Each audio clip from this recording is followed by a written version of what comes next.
Mm-hmm.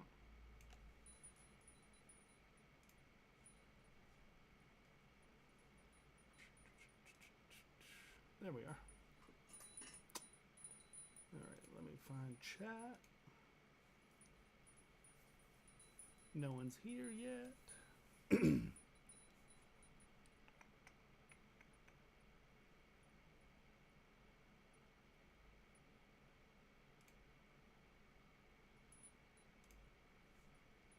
All right, there we go. Hold on. Show chat. Okay, I guess that's that. For some reason, Restream isn't restreaming my chat. Don't know what's up with that. Whatever. Okay.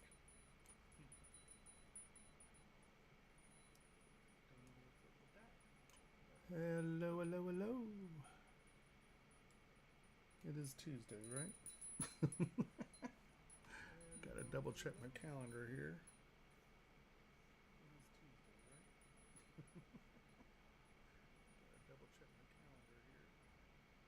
All right, it is Tuesday. I am supposed to be here. Hey, old man. Just double checking to make sure it's the right day. How you doing, my friend? Hey, old man. Just double checking to make sure it's the right day. My restream isn't restreaming, so I'm gonna have to pay attention to more than one chat room, unfortunately. All right.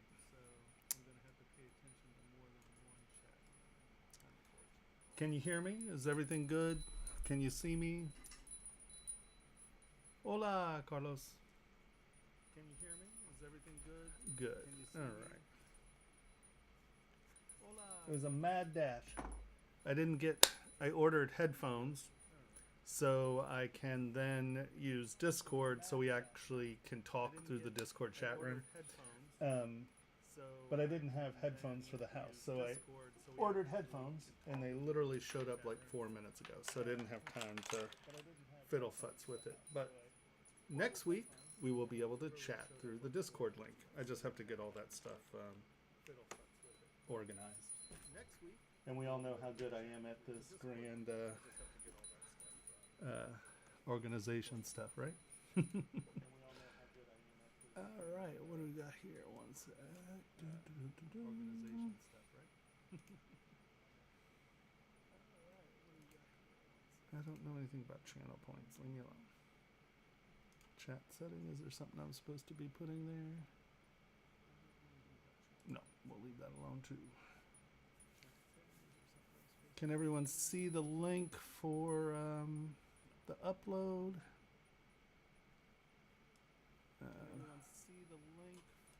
Maybe not, huh?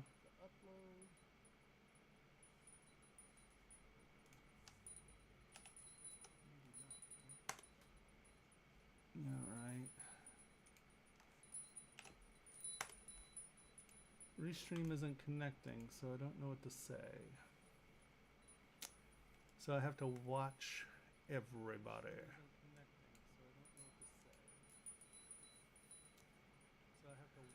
Well, if I put it, well, I can copy it from there, right? Okie dokie.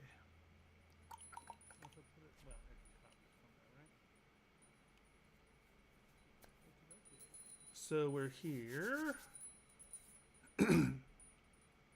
No one's chatting yet. So we're here. It's always such a slow start. No one's chatting yet. Am I? Is that any better? I guess I can just sit closer to. Is that better? Is that any better? I guess I can just sit closer to. Is that better? What is my lag? 1, 2, 3, 4, 5, 6. About 6 seconds. Okay. Ash, you're alive. There you are. You're like my only viewer.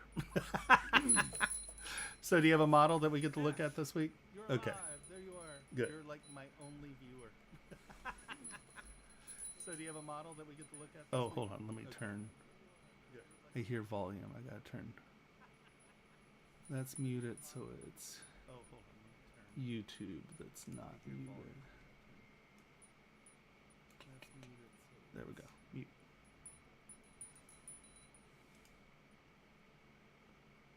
Is that better? I'm not echoing anymore, right? Sorry, Restream's not restreaming, so I have to watch the two different channels. And it's like,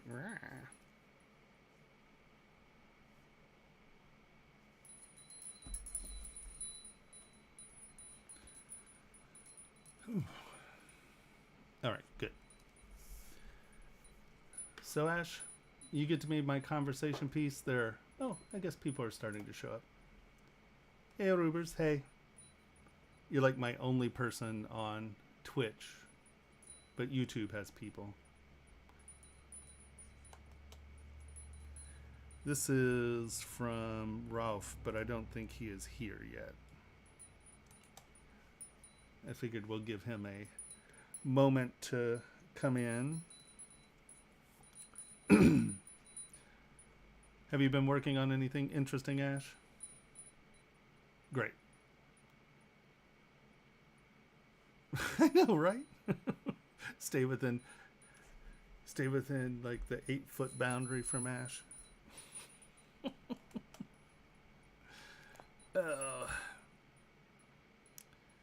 I don't know if I've been working on anything interesting.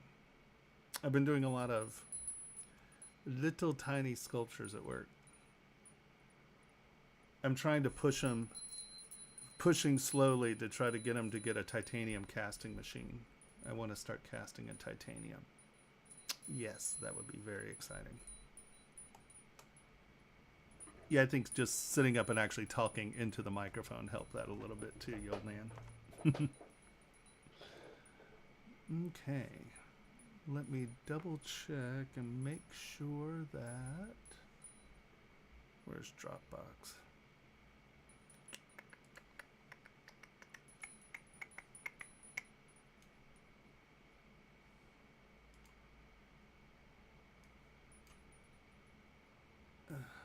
Why is it so painful? Always. Just so painful. There. No, you're supposed to go there. You are supposed to come here.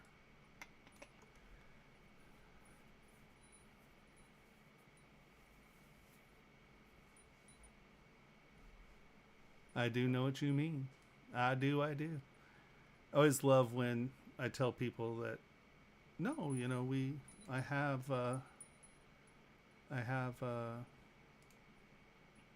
non-disclosures, and there's like, why is there a non-disclosure in jewelry? It's like, because the last non-disclosure piece I did was a $33 million piece of, well, a collection of jade, a little tiara and a pin. And nobody wants people to know that they're wearing around $33 million worth of jade. I know, right? People think diamonds. No, it's about jade. You find ancient imperial jade. I think the piece was like 1,300 years old. I made it for the last royal wedding. It was ridiculous. And people are like, why are you doing that? It's like, are you kidding me? Why aren't you doing that? All right. Bump, bump.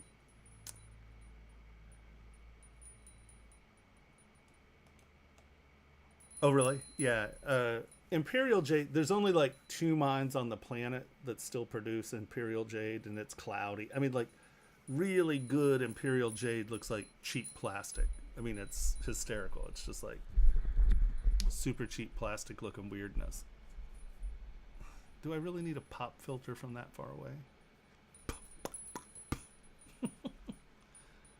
Hey, Andy Rocks. How we doing? So we only have one model right now, and I'm going to give them a little time to see if they show up, and otherwise we'll just start with it and we'll move on from there. All right. So if anybody has anything we want to look at, The upload links are there. Let me boop, boop.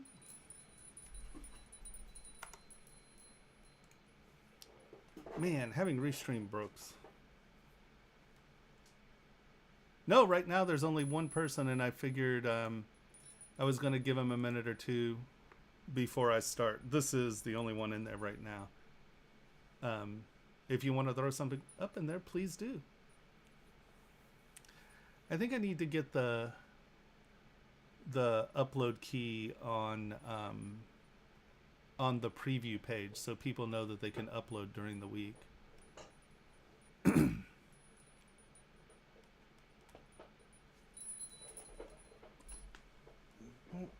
Get off my foot. Get off my foot. Ash, I'm super excited. I found... come on, you. Grab it. There we go. It's just a book of old yokai paintings. So it's like not really stories or anything. It's just like renditions of the old scrolls and stuff. I want to start making a bunch of yokai toys. How fun would that be? Look at that guy. Come on, he's great. What the hell is that? I don't know. Hanya.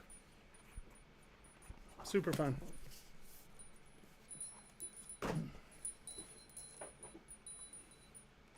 Right. Lots of little yokai would be great. I have I probably have 8 or 9 that I haven't finished yet, but are getting there. And put them out. This ring I made for Super Chief Gallery down in LA, they said that they're going to use that as their NFT membership, and they want to do different iterations. So when they launch that, I'm going to see if I can get them to launch my Trump, the Tweet Evil Trump with the 3 monkeys, except it's now Elon because Elon bought it. So it's Elon as a chimp with the 3 monkeys. See evil, hear evil, speak evil, and Trump's tweet evil. Yeah, it is. It's a huge book. It's funny.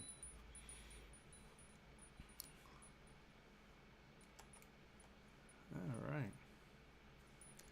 So we are waiting for Annie to upload, and we'll start with her. Or him. I'm making assumptions. It's Alejandro and Andres. Okay. Oh, wait. Here we go. No? Am I just completely hallucinating here? No comments. Sorry. It was a little female graphic. What looked like a female graphic. I don't know, man. Sorry. Don't take anything I say personally. For God's sake. No one do it.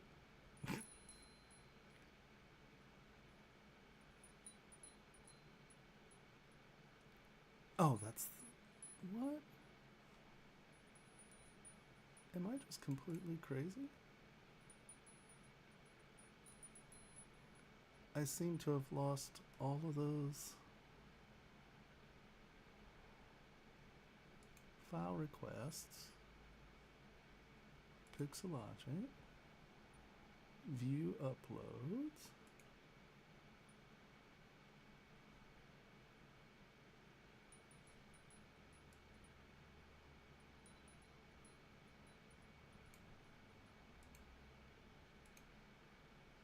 Oh, here we go. Alejandro. Right on.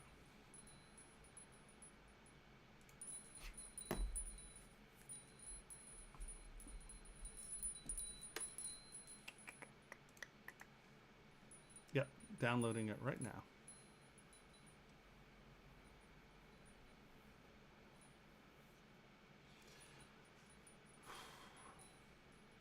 It was a long day at work.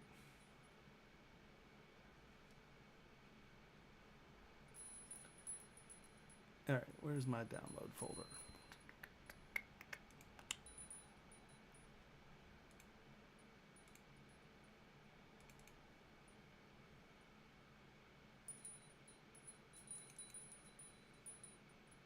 There we go.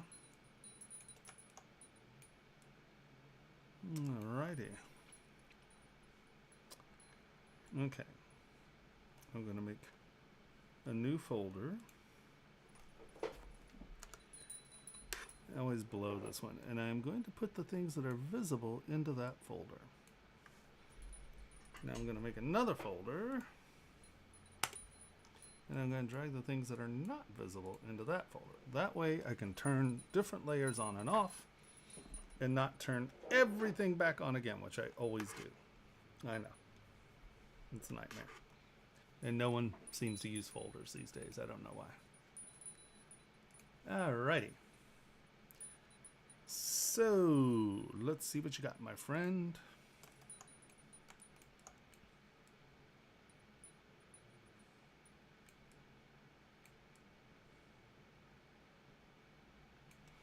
Is there any particular usage, or is this just a sculpt for you?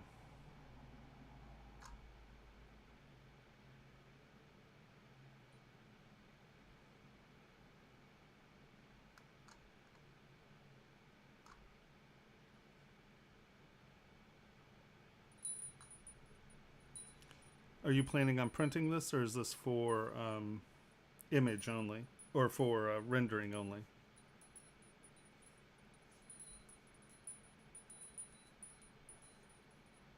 One, two, three, 4, 5, 6, 7. About a 7-second lag. Okay.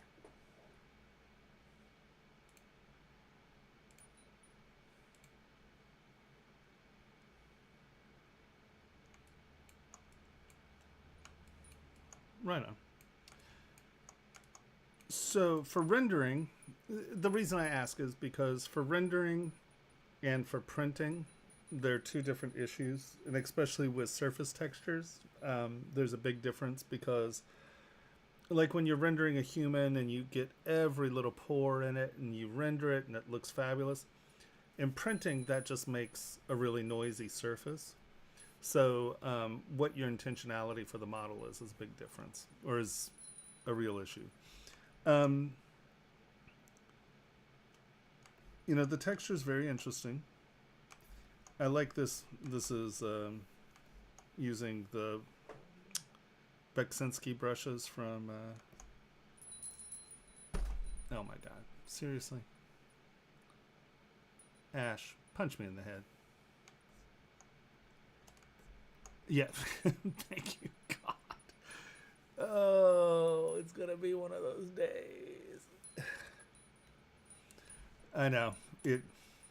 It's painful. So you're trying to get it, instead of just skinny, you're trying to get sort of that emaciated look. Do you have subdivision levels? Only 2. Here, what we're going to do is I'm going to duplicate your model.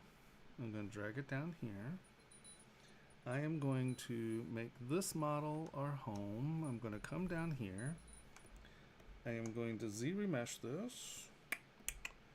And I'm about to show you why you want as many subdivision levels in your model as possible, because we can make the changes and not trash the work you have. All right, we're Z-remeshing. Oh, I had just, hold on, let's escape this. Low res, delete higher, because that's not your division. That was my division. We are going to go Z-remesh.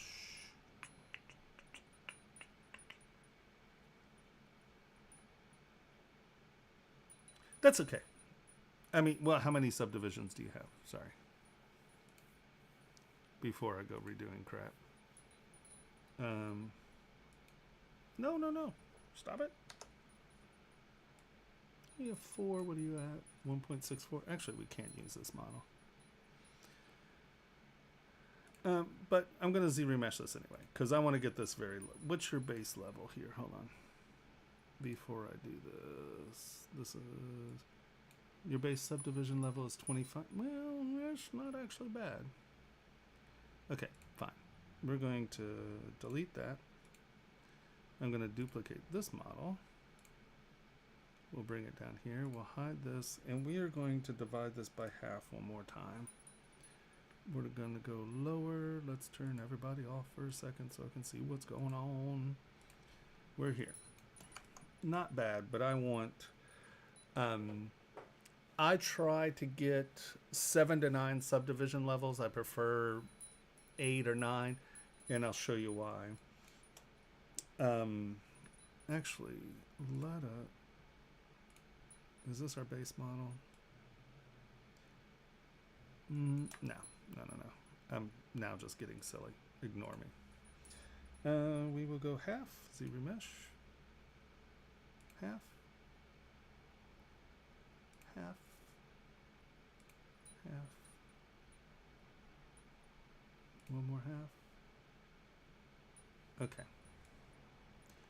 So I want my lowest subdivision level. I have a chart because there's diminishing returns, and at the division levels, to get it in that 80 to 100 million poly range, you want this to be at like 724 when you divide. Because I shoot for some really high subdivision levels. So we're going to take you just under 1 million lower res, and we will do, did I make this history? No, this is our history state. What did I make our history state? What's history? Interesting. Well, we're going to make you our history state. And then we're going to come down here. I'm going to project history. Just to kind of get it in the right place, I'm going to take my history brush. And I'm just going to bring this in. Trust me, it's worth it. Be patient.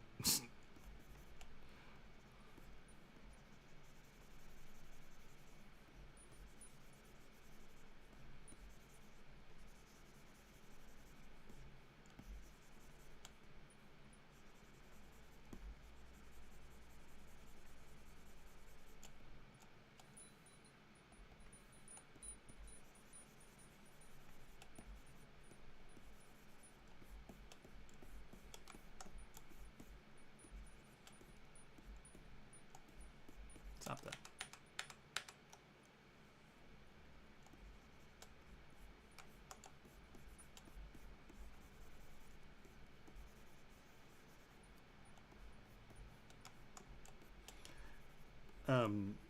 I'm just going to get this to be a nice smooth base mesh that's with high res, because I'm going to show you a little trick that you're going to want to know.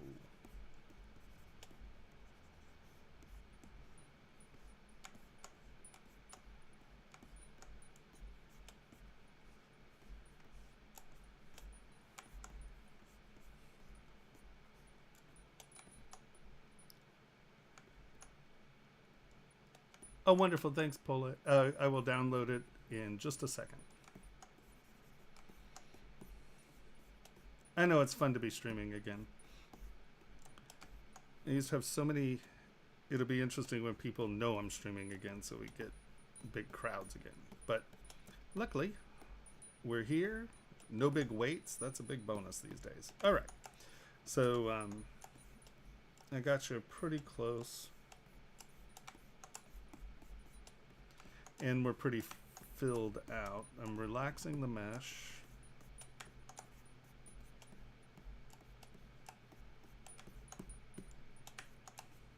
All right. So now we're going to go up in our resolution. Let's make sure there's nothing weird from those projections. Smooth stronger.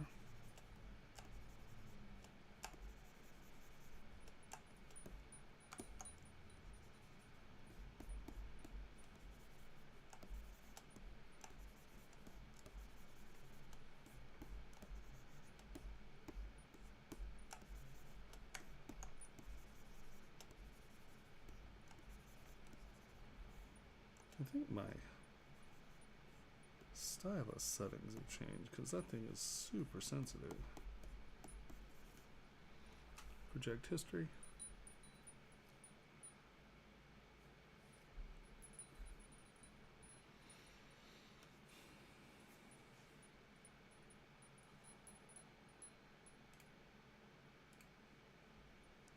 We'll start your download.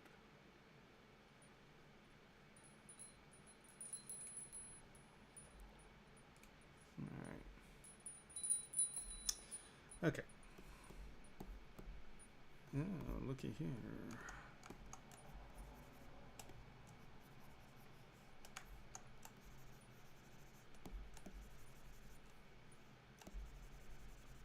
I'll do this last little bit by hand. My projection distance is obviously too large because we're getting that weird mesh distortions. Let's make sure there's nothing else weird. And let's get this stuff to where it needs to be.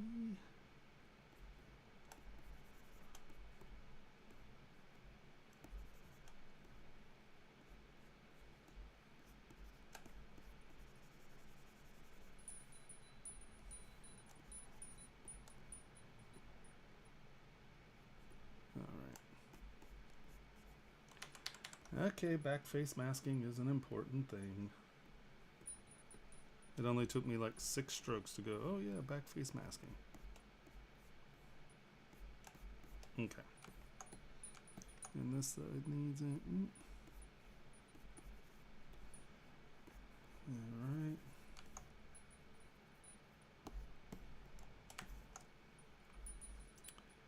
Hi, Raz. Hi, Raz.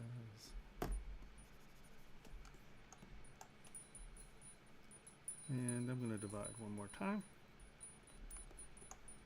So I like to work in like the 8 to 15 million polys to start with. When I'm doing my initial block ups, I usually tend to work in that 1 to 5 million range. But at this point in my model, I would definitely be in the 18 to 20 range. And I'll show you why in a sec. Man, I am saying a lot. Sorry. My poor brain is slow in the uptake today. Okay. So now we have your model. And if you're trying to make it look a little more emaciated, so right now you have the thinner structure, but it's still fairly evenly meated. So to get that emaciation, you want to punch where the body fat resides. You want to make sure that you're getting rid of where people hold their fat. I always recommend these. There's the books called Anatomy for Sculptors. And where are ya? I know I have them here. Hold on.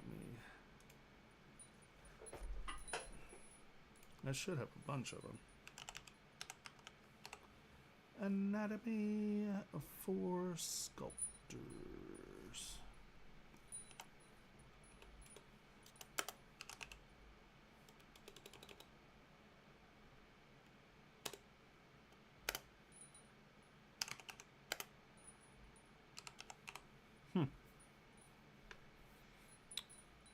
That's super weird.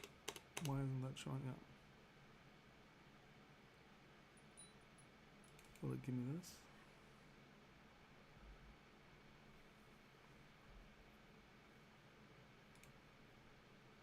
Oh, I have to find my serial number. Okay. Why am I not seeing Anatomy for Sculptors? Okay, well, hold on.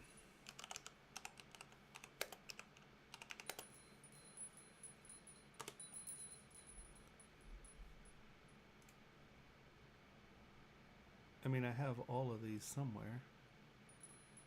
I don't know why they're there. Okay, so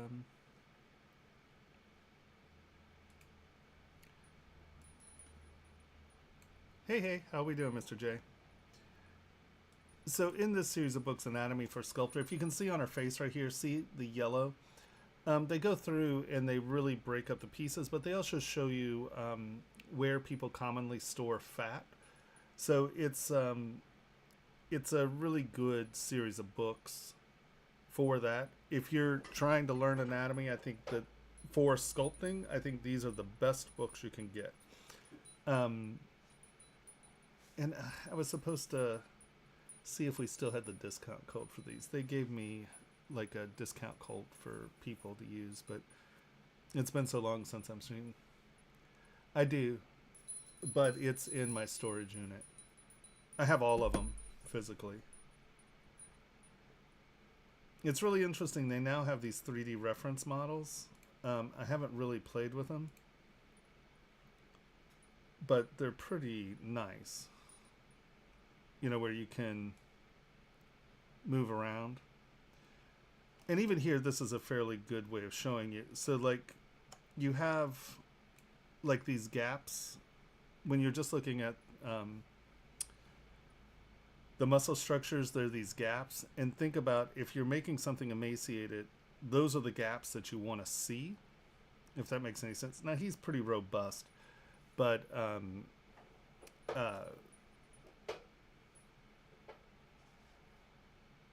I know, right? It's I really, oh man, you all can't see each other's chat. I don't know why Restream is not, my Restream chat is freezing up. That sucks, because you all can't see each other's questions, so you all have no idea what the hell I'm talking about. Oh well, we'll work through it. Yeah, and it's arm and arm movement, and that's a really good thing. These guys are super nice too. They're great. All right, so back to your model. So what you need to think about, even though this is skinny, you can see that she's entirely flushed out, right? So what we want to do is go back in and find where the body fat would store, right? The body fat fills in all the muscles. Yeah, I'm a big Bridgman fan.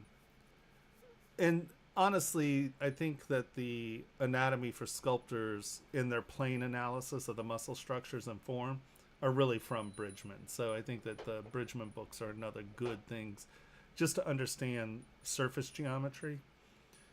Okay, so what we're going to do is we're going to lower our res dramatically. And now that I have this much,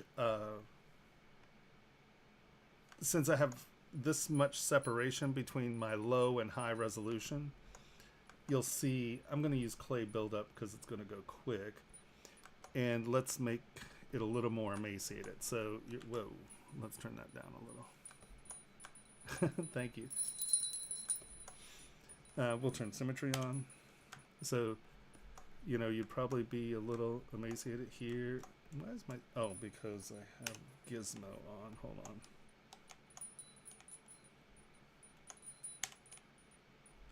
Since I have dynamic, it's, my symmetry is based on my gizmo, and my gizmo's off in space somewhere. There we go. So gizmo's in the center of the world. Turn it off, and now we'll turn symmetry on.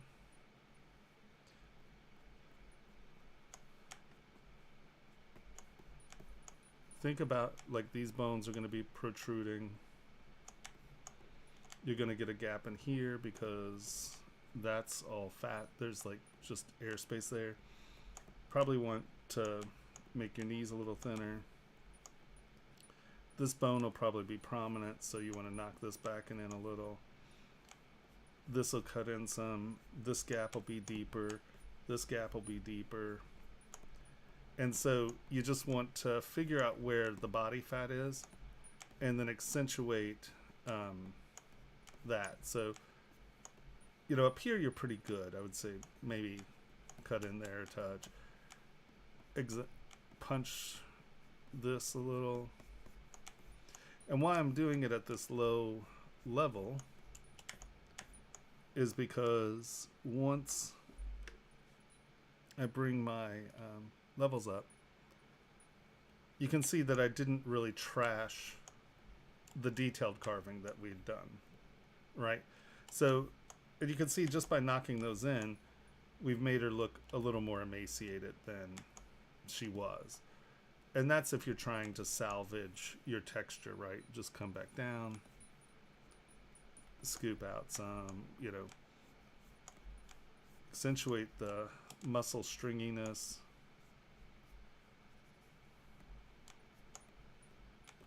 I'm going to take slash.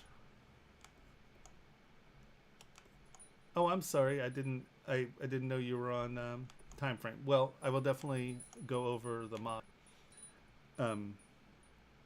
Ooh, way too much. And we're going to make this, making our intersections less meaty and more tendony.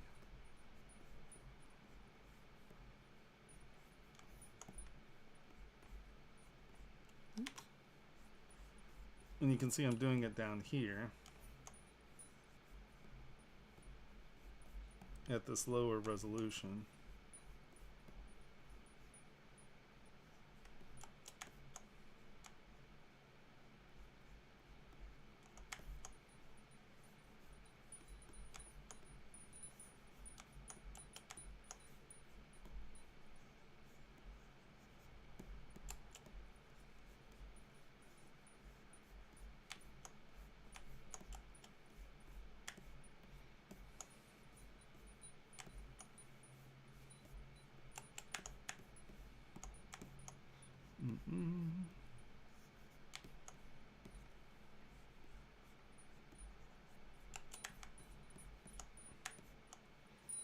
Alright, and so now once again when we come back up to our higher resolution, we have a lot of the same, we've kept a lot of that ridge detail.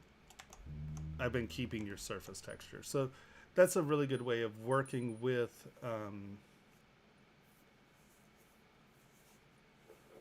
oh, you'll love it. It's really a good book.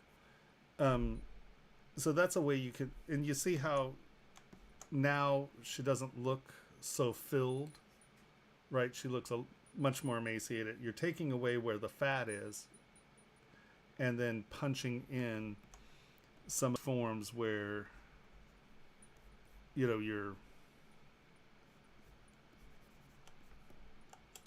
getting that in, if that makes any sense at all.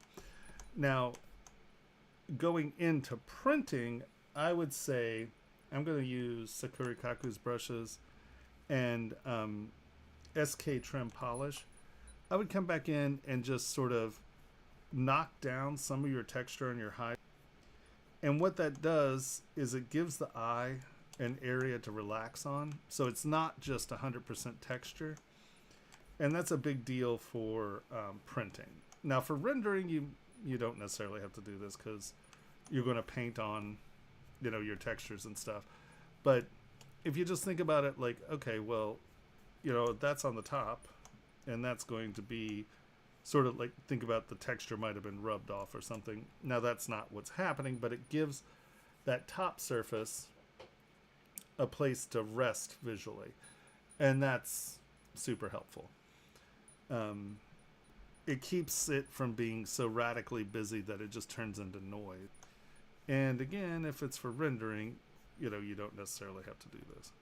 But I would still argue that having places for the eye to rest is real important.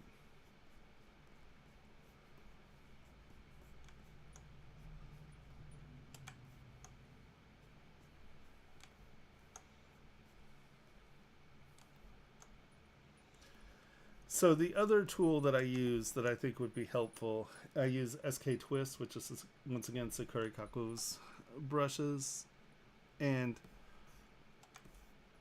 like when these sections, see how you have this like cut in? So there's like a, I'm going to be very dramatic here. I thought I was going to be very dramatic here. I guess I cranked this down to nothing, huh? Yeah. Like you have a distinctive like ridge. What is... That's really starting to annoy me. You have this ridge, you know. How's that button so sensitive?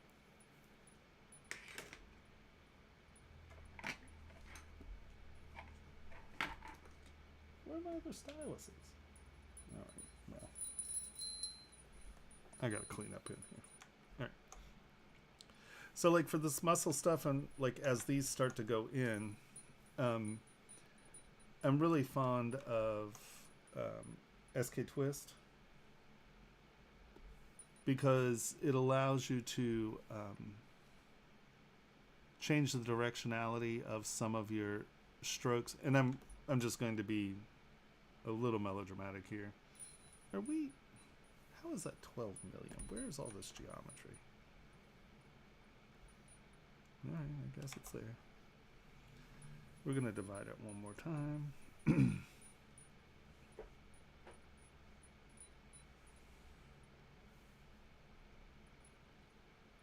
All right.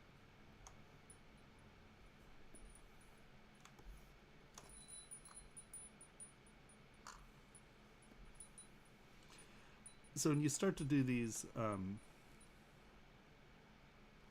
like the muscle striations and stuff, instead of allowing it to dent in, the SK Twist gives you these nice striations, and you can really set where. Oop, wrong direction.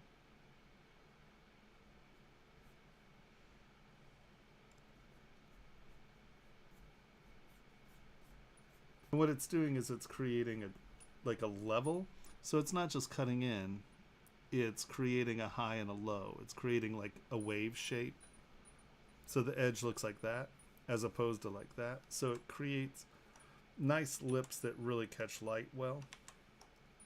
So instead of just cutting your detail in, make sure that you're sculpting in layers, and you'll wind up with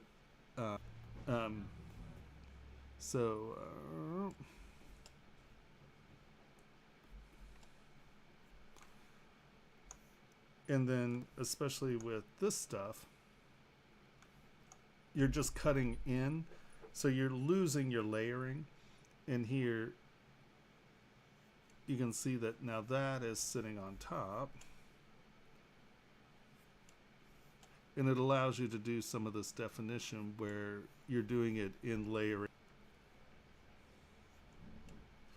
Man, that button is so I don't know why this. I think I have my sensitivity set really high on that button,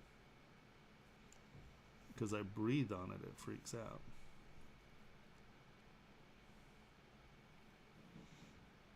Oops, too much.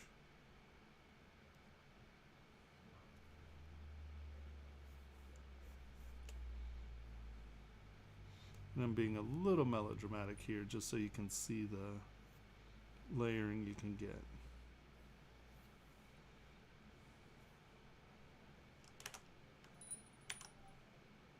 Come on.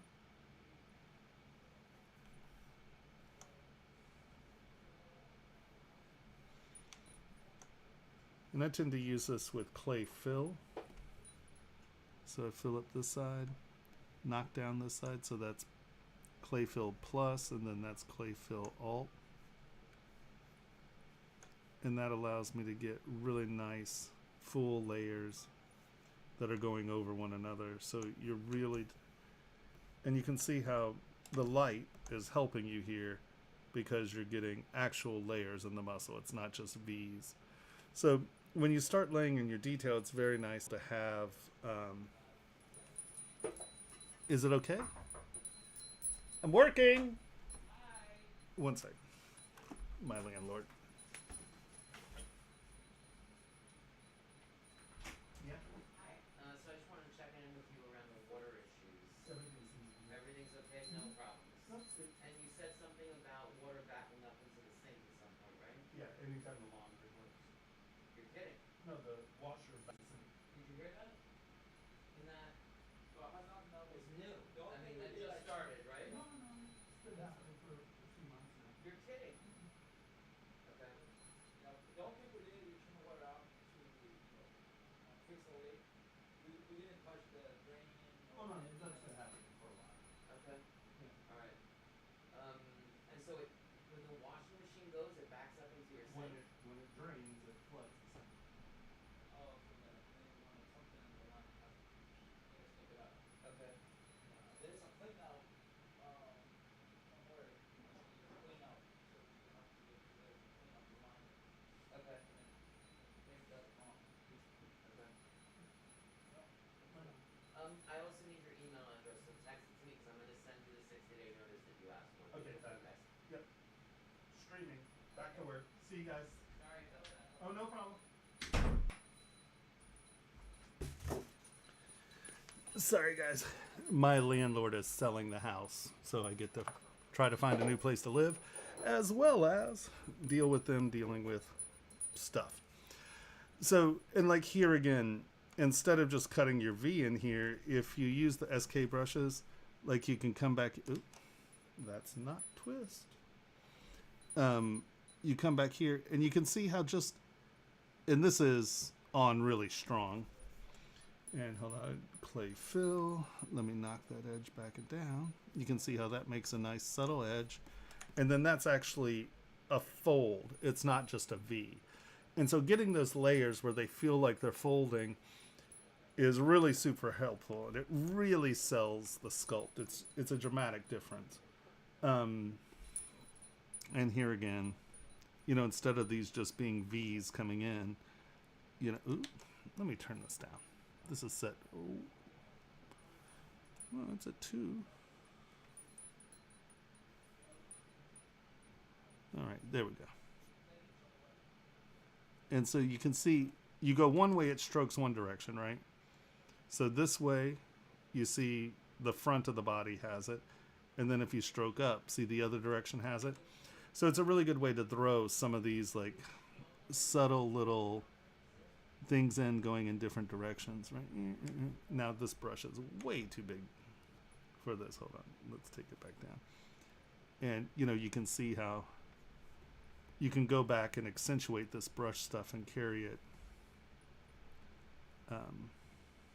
out into the sculpt. Jeez, come on. That's set way too high. I have my dynamic, I pull my dynamic brush scale and max brush scale out and draw size, because that way I crank this all the way down. And I don't know if you'll have trouble with this, but like when you're doing this and your brush just jumps between sizes. So you see this is my maximum, and now that allows me to be much more subtle in my brush size selection.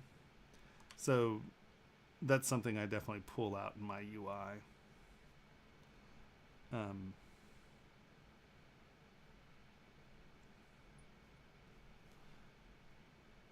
So you can see you can get kind of in here and niggle naggle with it and really punch the stuff instead of it just being V's. You can get really nice, like little chattery surfaces. Okay, that button is gonna literally drive me nuts tonight. I don't know why. I've got a heavy hand on it.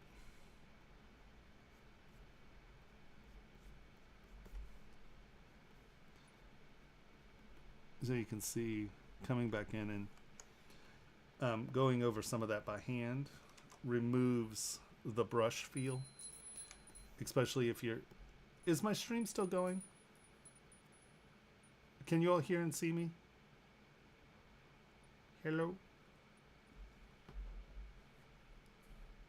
Ash is just saying my stream was dropping.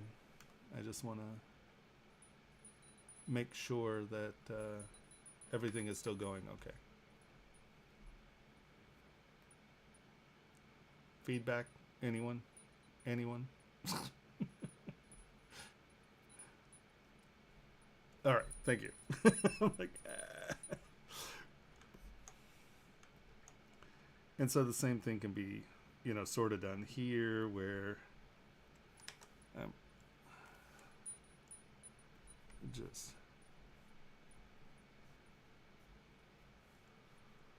like sort of that, getting that sort of tendony feel. You're creating round edges instead of just V's.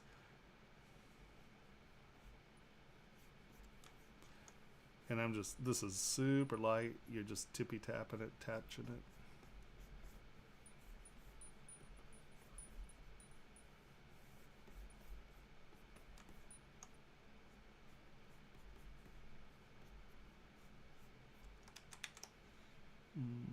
Come on.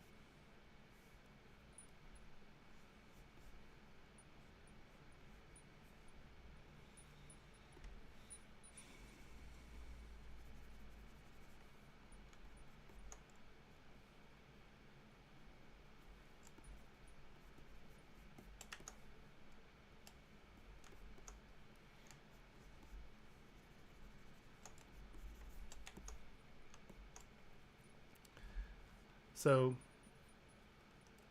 oh, I'm good. Good. Of course. All right.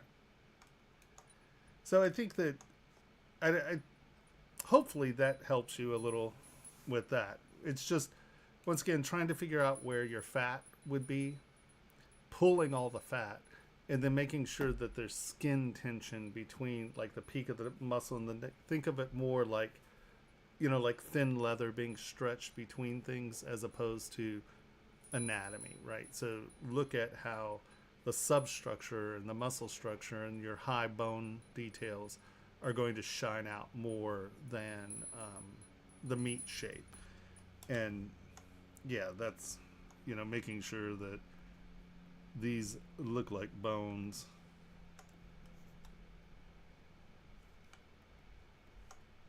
And, you know, a high sort of protuberance there.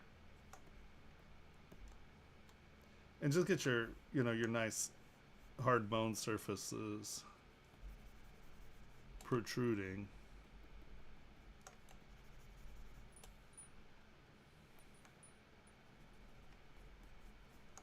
And just make sure, like, if this is the peak of a muscle,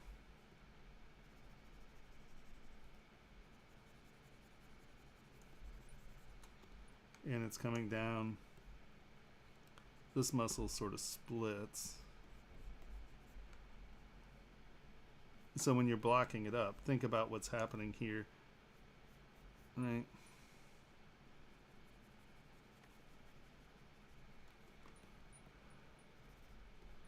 And this is why I use clay tubes, because it lets me kind of get a surface structure. So like if this is a high bone protuberance here, and then this is the peak of my muscle. Oh, button, stop. Button.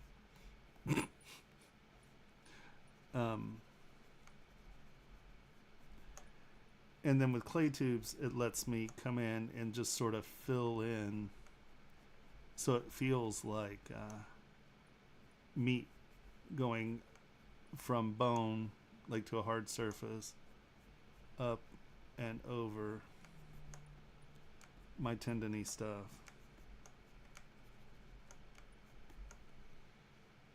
And then if you have a good image of your insertions and origins, you can really kind of punch this stuff.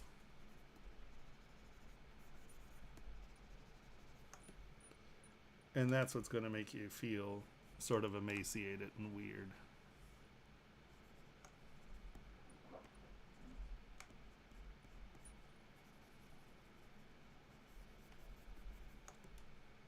Yeah.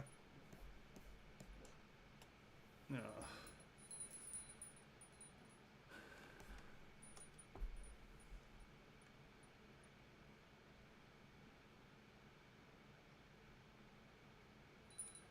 Well, I mean, I would do a quick finish on it. I mean, you're so close. Like I said, I think the real issue would be, you know, because really you're not far with the head at all, I don't think. You know, just come in.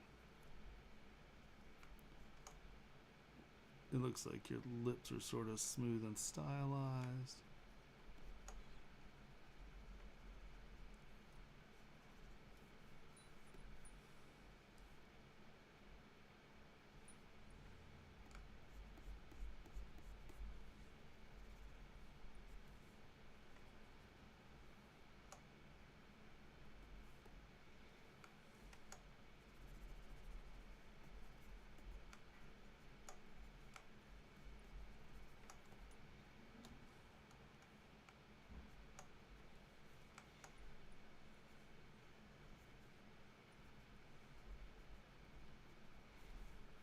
Let's lower red.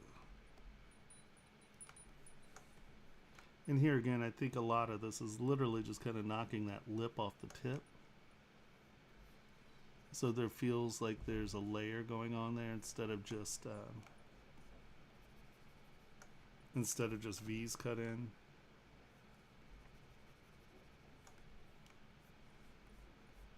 And it feels like it shifts there a little. Maybe have that go under, then have this go under here.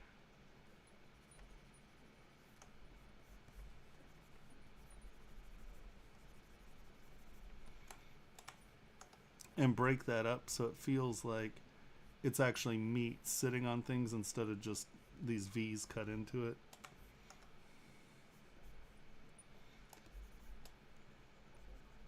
Here you have,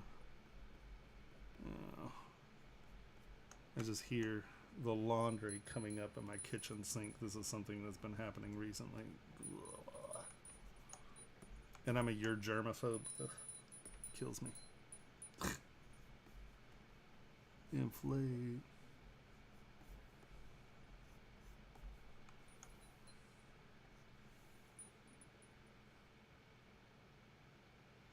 Come back up.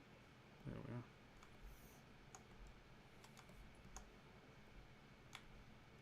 I mean, I think you're pretty close. Oop, that's inflate. That's not clay tubes. My name is Tomas. Thanks. Oh, no, you're good.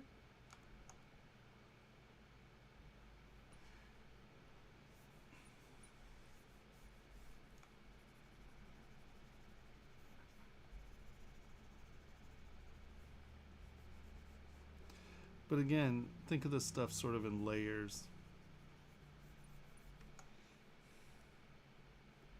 Because, you know, that sort of will dive behind this.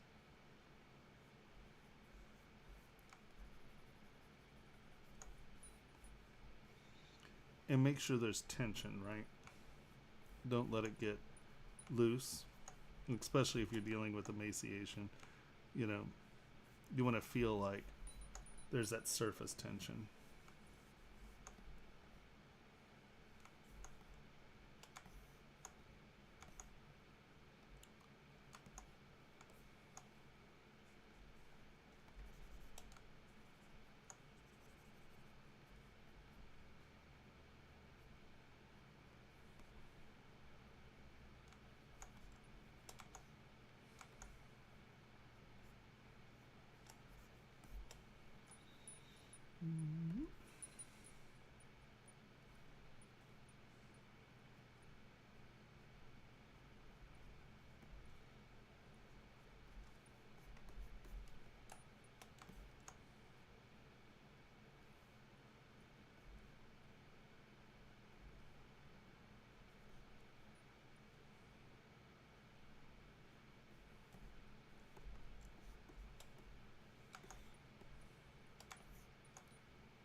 Clay fill, come up and make this a little more subtle.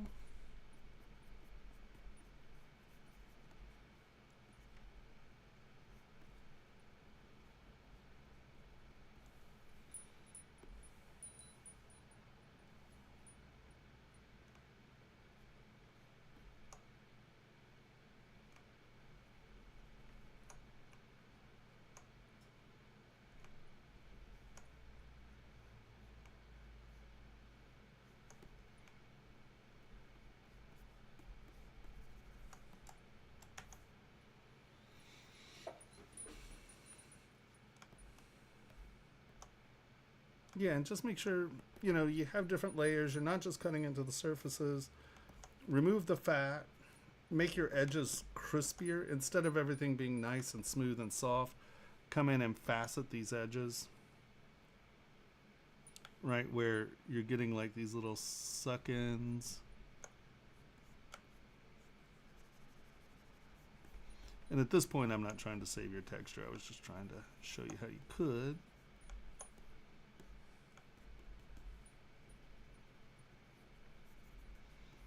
And you can see by making things concave instead of convex, you're feeling a little bit more emaciated there.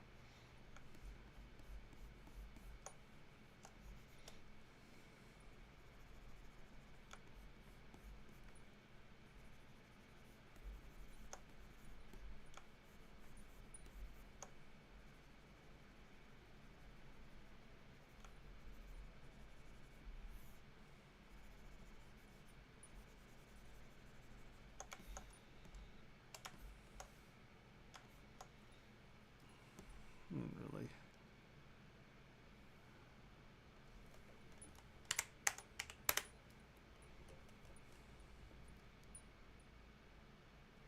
This all up in here should be a little more tense.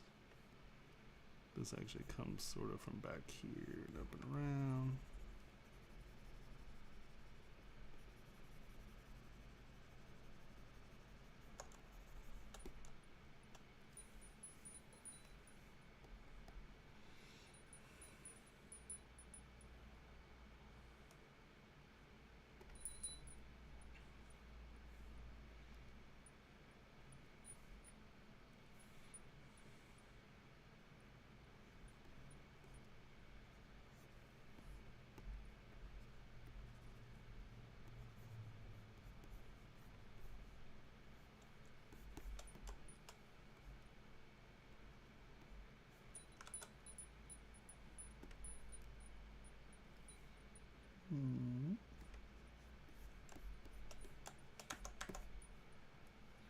Something like that.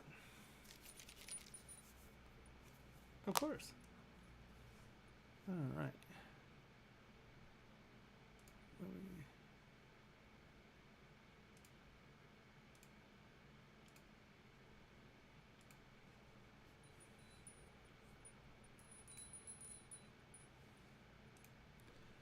So did that help?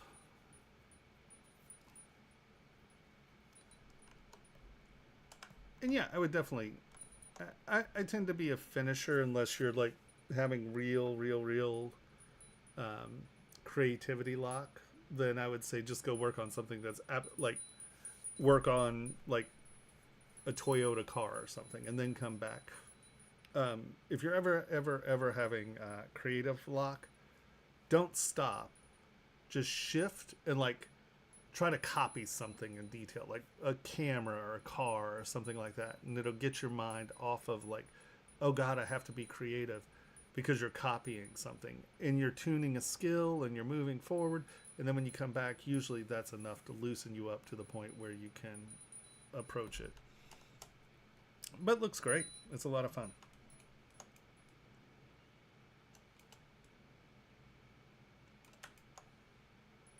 Any questions?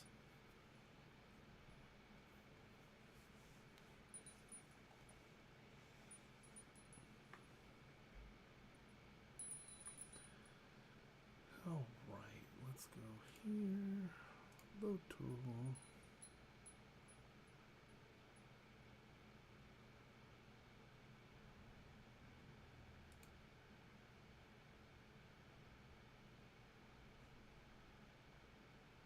That's you.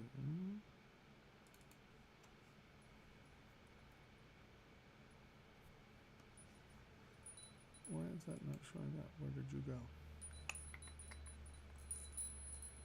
Where did I download that to?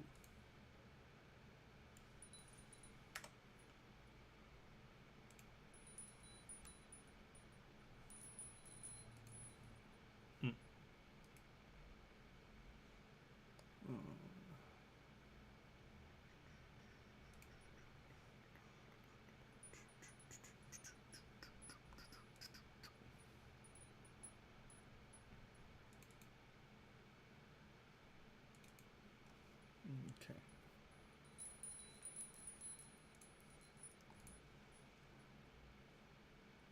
All right, YouTube's still there. That's good to know. All right. So now we have Paul de Vega.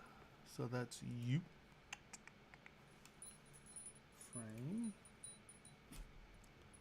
Okay, very nice. Let's see what we got here.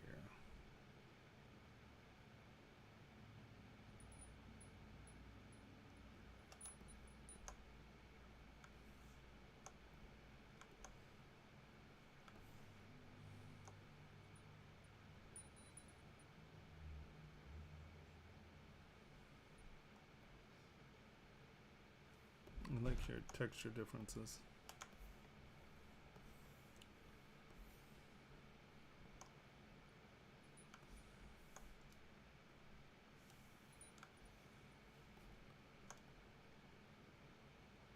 Is this like a futuristic kimono, sort of cyberpunk joint?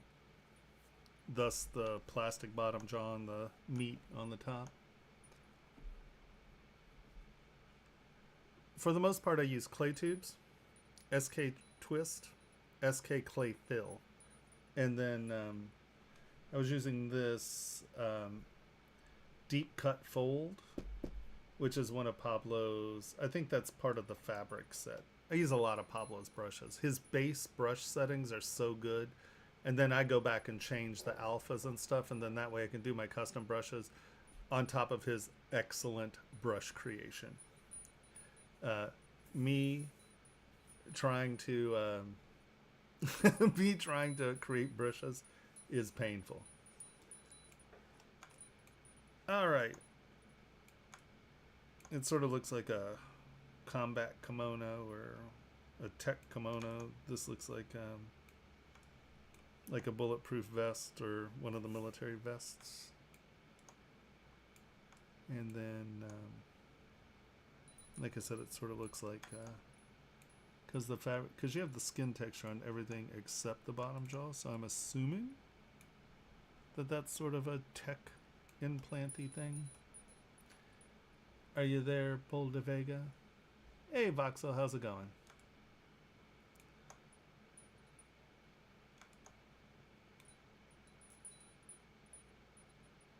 Can you still hear me over on YouTube?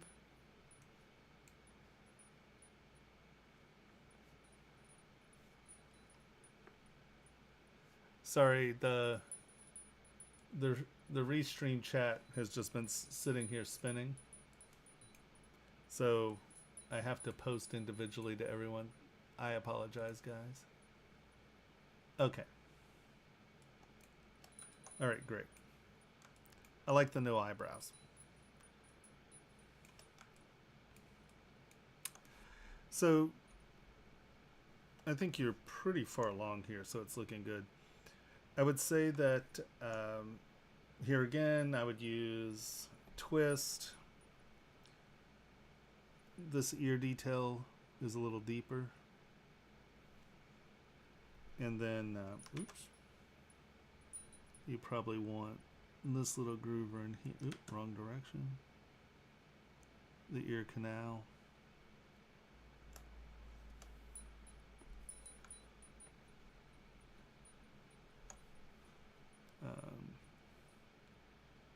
But your ear shape's looking good.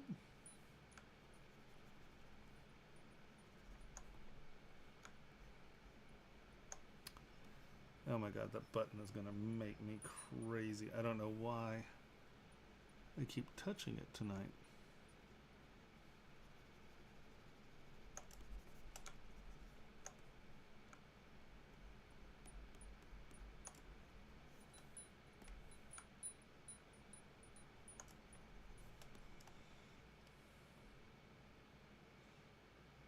The back here looks pretty good. I would tend to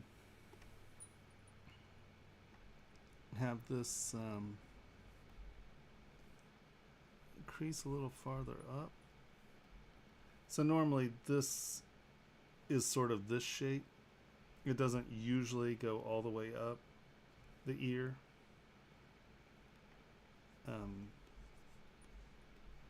So from behind it usually looks like, hold on, let me get rid of your jewelry for a second.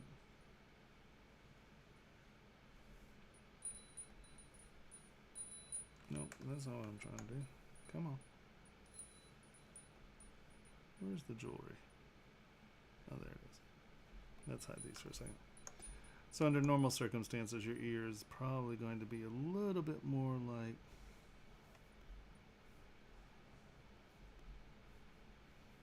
and I'm obviously being fairly quick here, but all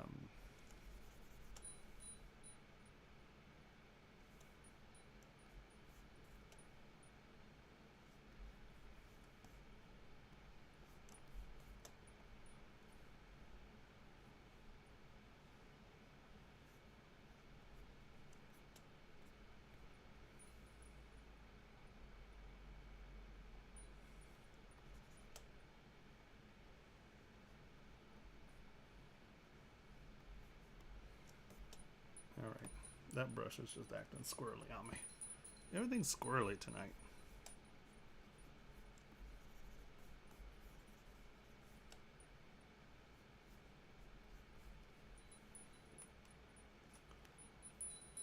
Because this this meat very rarely connects right there. So usually this is a flap. So that, whoa. All right, that's not what I was trying to do. It's like everything's set at like 500. Madness, I say.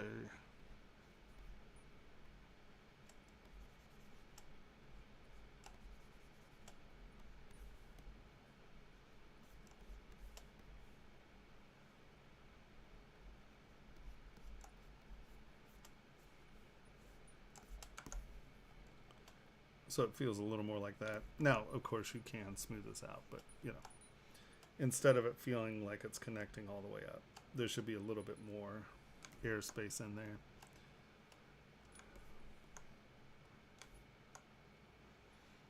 All right. This all looks good. This is really nice.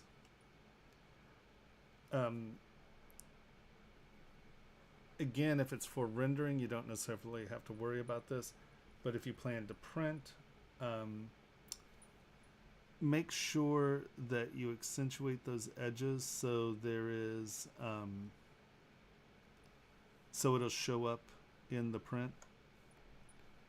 Now, if you're just going for rendering, you can do this with color, so it doesn't matter. But I tend to like to see like the little separation there, because if it ever does come in the print, you're casting shadow, you know, you're getting that little touch there. But the lip shape and everything is beautiful. It works really well. It's just trying to tune that. Wow, what is that? Hold on. Just trying to get it tuned. And I would say that even if you are going for rendering stuff, I know you can always paint your shadows and stuff in, but it's always nice to have things that cast shadows naturally. And it just winds up making a nicer form. You wind up having less work to do.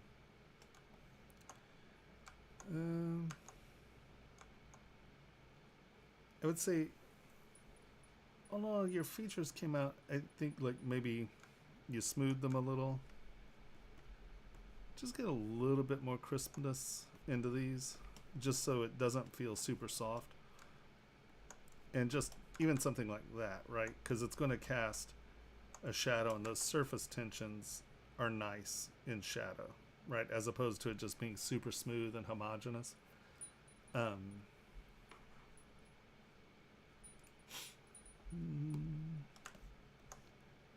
Your fabric works really nice.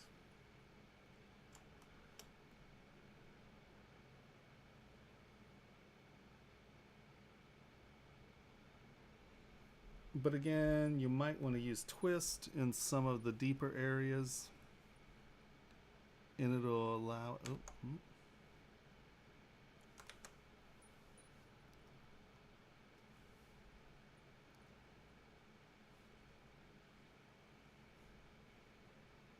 because when these go up and over, having the feel of, and I mean, I'm not following your lines. I just wanted to show you sort of what I mean.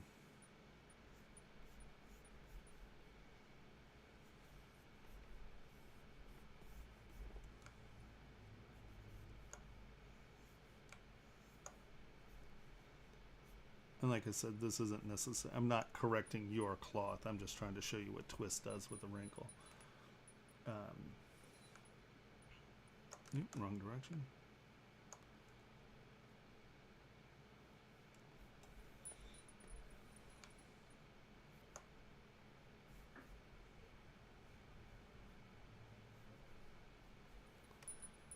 SK trim twist. SK trim polish. And you can sharpen that stuff up.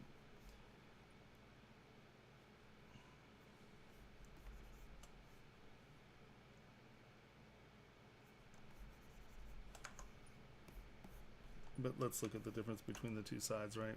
Like getting that nice lip shadow right there, as opposed to just everything being soft, gives a little bit more accent to your fabric, and it makes it actually feel like something's folding over. I'd say, even though this is double thick because it's folded around, having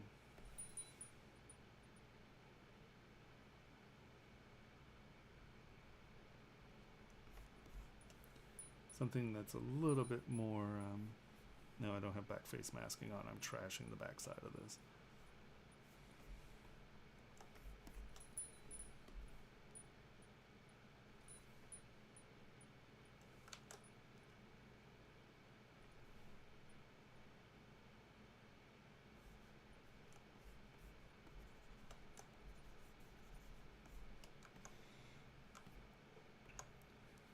you know, just gives that a little bit more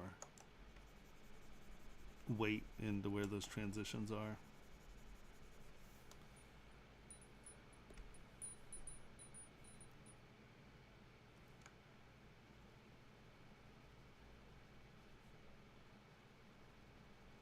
I mean, everything's like in the right place and it looks really good. I would just say you got a little subtle at the end with your weights.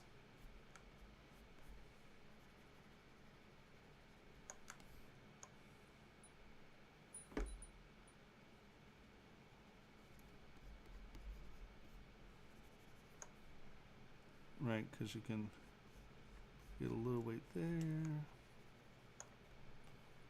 That transition over here, so where this is going under and that's going over. And it gives you like transitional weights, which are nice. Your vest looks good.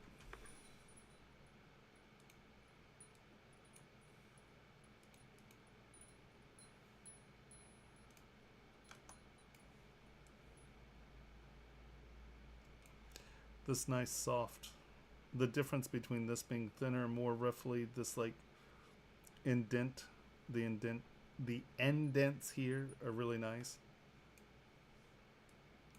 You know, the difference between the stiff texture here that's plates and then the surface, like the loose canvas over the plate, really nice effect, looks good. This being more sealed, where this is almost coming apart from the plate, and you have it down here as well. Looks very good. With the scratches, I'm assuming this is some sort of plastic or something that'll take a scratch. These are looking good. Yeah, all in all, the subtlety, excuse me, all in all, the subtlety works here. I like that you didn't necessarily go in and do all your stitches. You just imply them. That works pretty well. And again, twist with the hair. And I know this is just blocked in, but I would say blocking in with twist, it works really well. Well, technically it's a hair brush, right? So it's very easy to come in and sort of define your plaits. Let's get a little bigger. A little bigger, not a little smaller. Come on.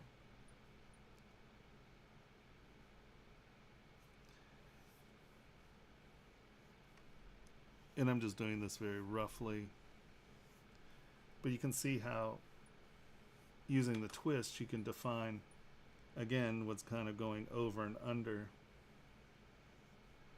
And it lets you sort of organize the hair pretty quickly.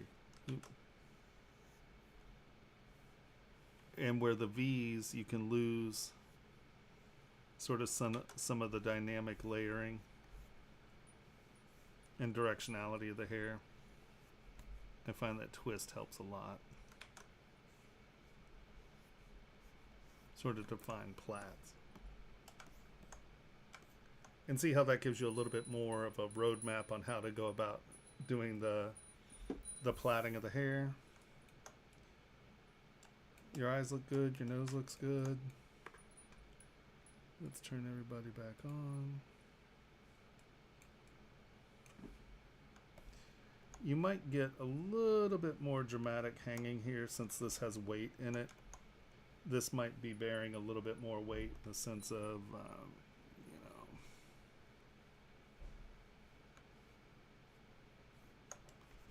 where these become a little bit more dramatic because this is pulling on it.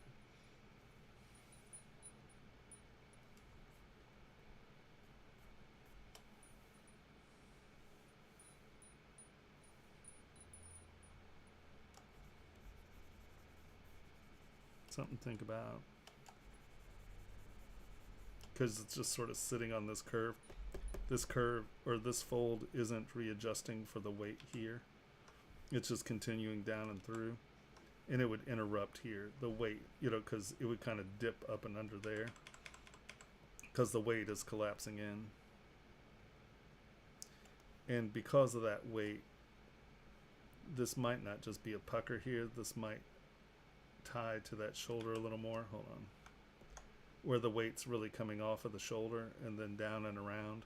So your termination of that angle is up here on the shoulder where it's bearing the weight and then getting bigger and coming down. And then, you know, that might do something like that where and these are very dramatic. I'm just trying to get the point across. Because you have this pookie here, which is good if it's just like on this side, right? There's no, the fabric fold is what's holding that break without it breaking. But since you have weight on this one, I would have a break on this side.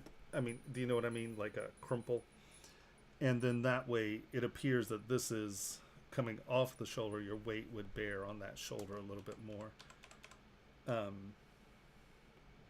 And you might wind up with something that's more like, whoa, everybody calm down. Where this has a little bit more of a infinite Z, where are ya? More like a break here, where it's coming off the shoulder directly, and then you have sort of that riding it. Hold on, those two different parts. I'm just going to draw it right here. So if that's your shoulder and your arm, see, this is coming off, and the thickness of the fabric is what's allowing that to break like this, or to not break, right? Because your shoulder's here. Well, where's transparency? Right, and so the fabric is what's holding, the thickness of the fabric is what's holding it out for that. But since you have the weight here, you know, you're probably going to wind up with something that's tying right to the the weight is right on that shoulder, and then it's probably going to do a break there, and then something like that.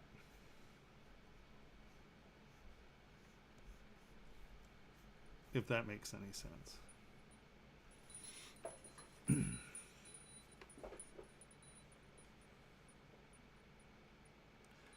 Yeah, I'm a Brazil. So I would look at how, like, stiffer, like the silk fabrics are breaking, or get a piece and just see, because that implies the weight is being pulled on by here, and I think that'll make that look a little less just repetitive and a little bit more where it's tying to what's actually happening to the body. Sorry, the two pieces being separate make it a little wurgly, but hopefully you understand what I'm saying there. All right.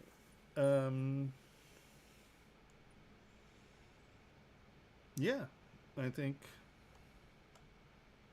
that kind of covers it. It looks great, though. I really like what you're doing with it, for sure. Did any of that make sense? I'm never sure if I'm making sense to anyone.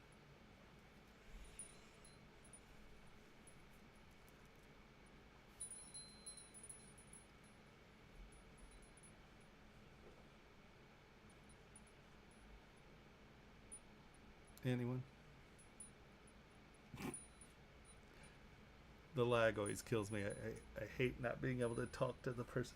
Next week, my Discord chat should be sort of set up so y'all can log on to the Discord chat and talk while we're critiquing, because I never know if I'm getting anything across when I wait 30 minutes. Okay, great. All right, wonderful. Do you have any questions, or is that cool? Where's my lens claw? Oh, there it is. I got fingerprints everywhere. Can't see anything. Okay.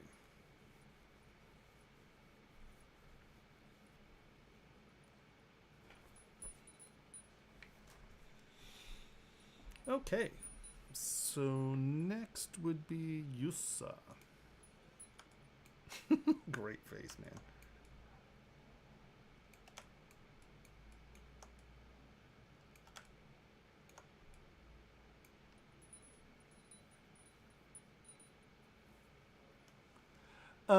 Discord isn't up right now. Oh, well, you know what? I don't know.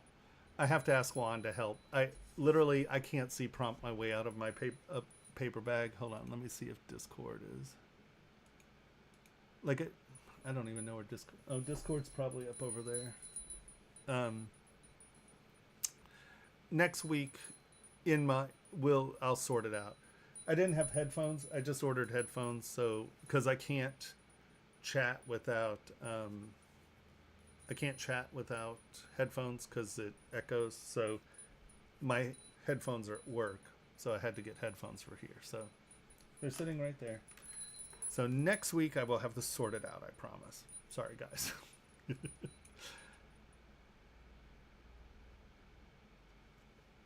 I'm not even going to try to pronounce that. Hi, Sirigoyabao. Or is that Sir Goyabao? No, Siri, I'm not talking to you. Stop. Okay. Is Yusa here? Wow, look at that. Woo! I had to look at it there for a second. All right.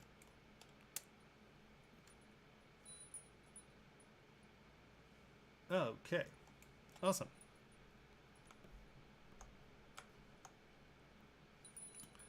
Let's do a roundabout here and see what we got.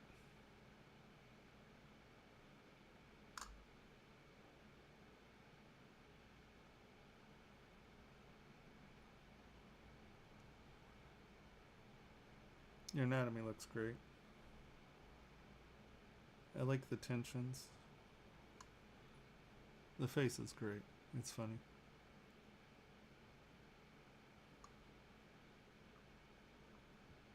I like the bone structure, yet the muscles coming off of it. Like it feels really nice and organic. Your ear's good.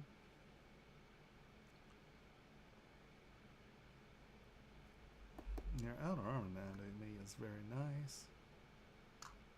Upper back looks great.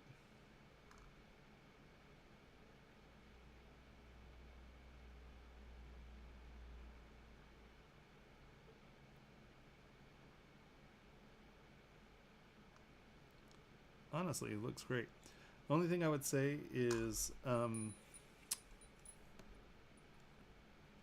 would have the pec or the bicep dive back up under the delt a little more. Because if we're looking at this, it feels like it's inserting sort of up here, and it's kind of inserting back up in here. So I would probably just push this back a touch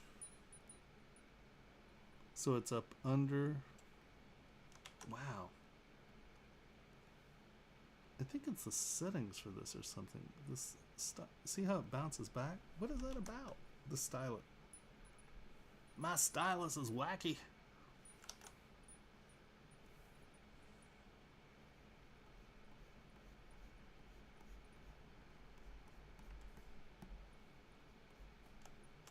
Sorry, my stylus is being weird.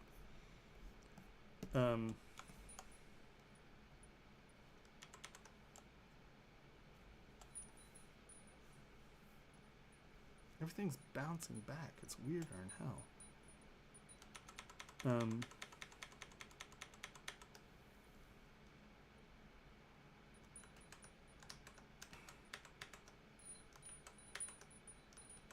Come on, you.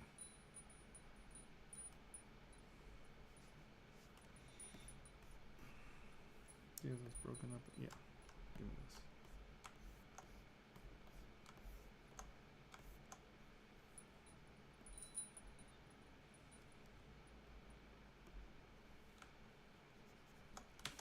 What is?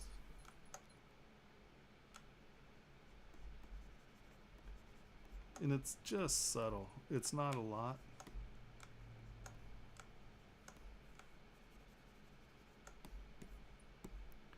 It's just that side of the bicep actually digs pretty deep up in there.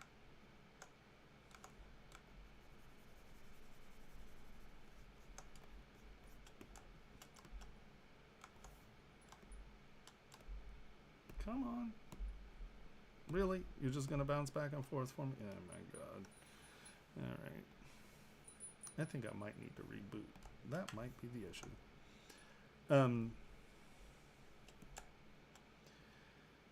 Do you see what I mean? Because it just feels like the delt. It feels like the shoulder's detached and coming forward, and just a little bit, up and off it. Hold on. Let me see if I have. Oops.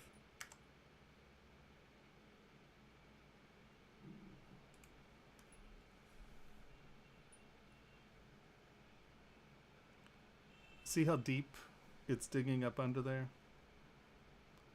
And here on this side, how deep it's digging up under there?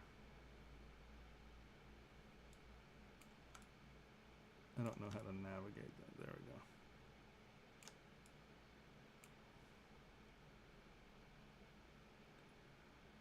It's up under that delt. And the pec is coming up over it. So it's under the pec and under the delt.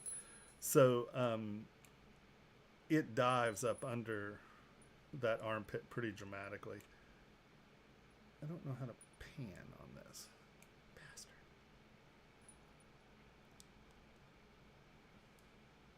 Oh, there we go.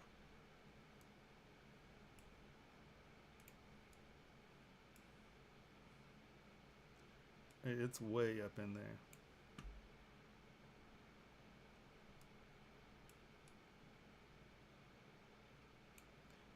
The armpits are deeper than most people think. And do you see what I mean? Just see how it feels like it's sitting here in front. It doesn't feel like it's diving under. And honestly, that is really the only thing that I'm seeing. Like, the rest of this anatomy is super tight.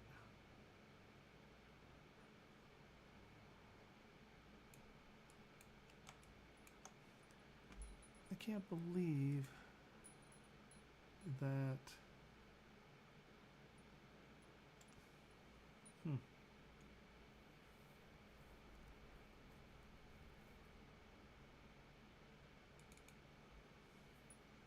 I don't know where my anatomy for sculptors went. It's super bizarre. Alright, so I think your anatomy's great. Let's look at his face just again, just to make sure everybody's there.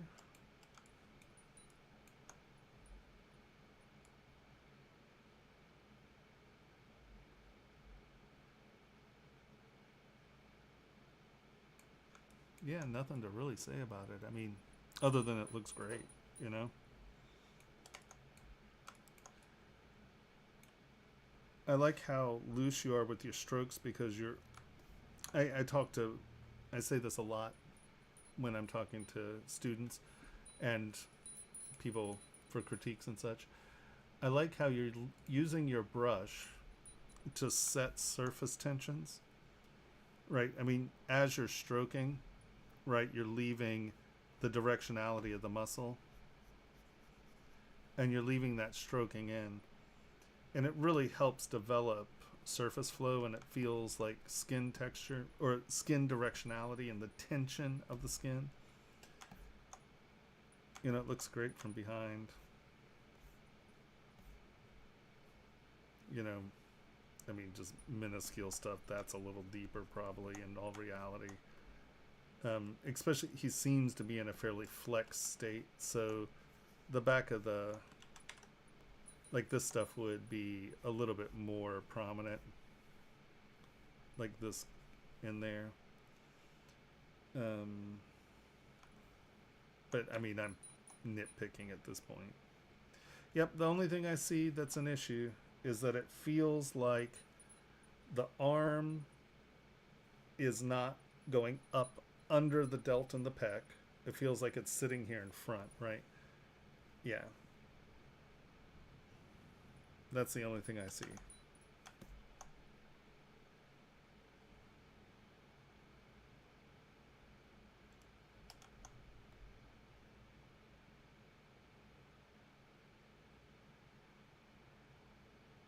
It sort of looks like Anderson Silva.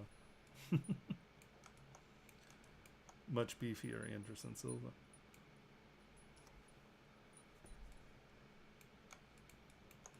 I like this, the skin stretching there. Nice detail. No, it looks fabulous. Looks really, really good. Do you have any questions? Or comments?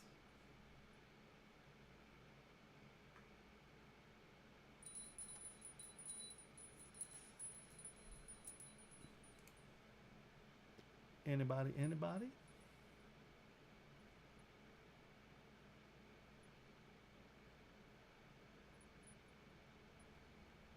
Yeah, no, I mean, it's tight. You're really, really good. It just, it feels like this is rolling forward a little. And I mean, people's bodies are weird. You know, like real bodies are funny, so who knows? Hey, Jeff, how's it going, my friend? But you killed it. It looks great.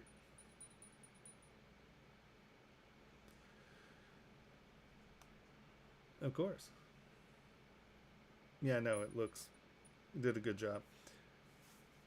You might, just going back a little, like this sort of skin tension here, chances are there's a little bit of it here, especially, I don't know what is going on with it, my symmetry. Oh, my gizmo's all down here. That's what's going on with my symmetry. There might be sort of like where you have the skin tension here. You might have it here as well. Like, you know, this is sort of 3 different muscles, right? So usually there's a little bit of skin tension right here in the pec, like where that muscle is pulling off, sort of like what it's doing down here. And that would give you the tension across the pecs. And then, you know, maybe like this skin texturing here. You may want some of that. Jesus, why is everything set at like 800 today? I don't even understand.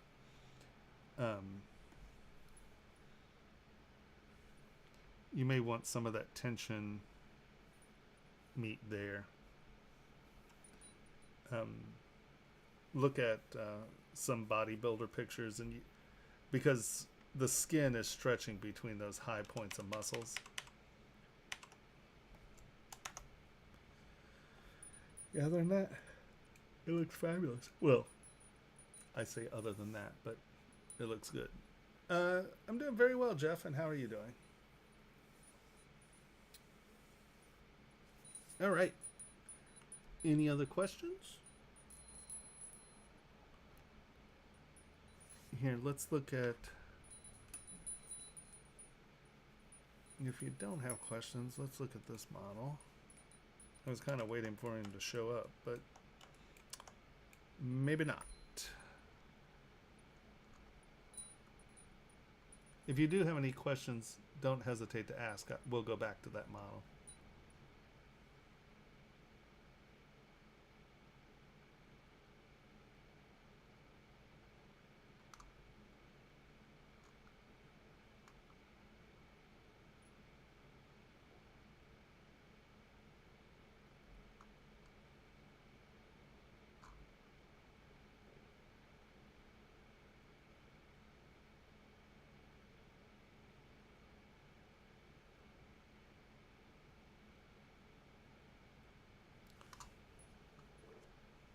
So the posture is really nice. If you notice as we rotate around, there are very few angles that it looks weird from. There's like just a really nice flow from all directions.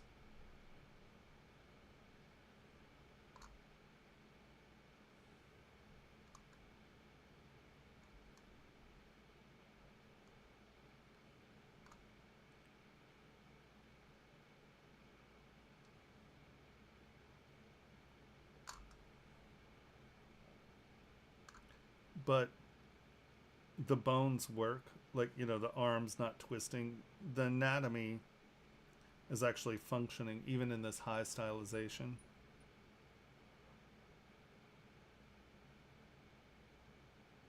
There's nothing that's anatomically wonky, but it's still very, very, very fluid.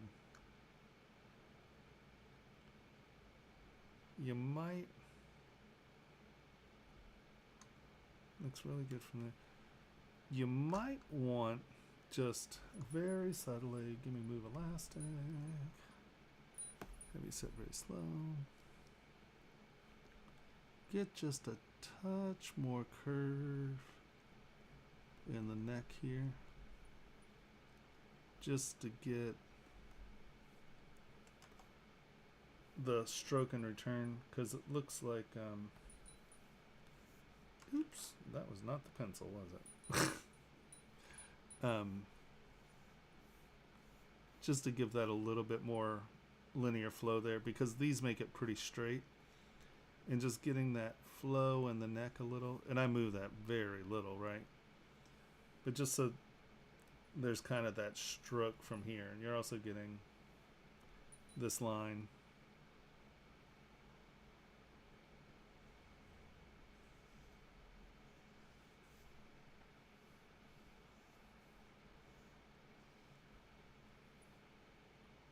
So I would just put just a hint of curve in the neck right there. And it doesn't change the front at all. And it only helps there, right? Because you can see it really kicks that S curve. Your contrapposto.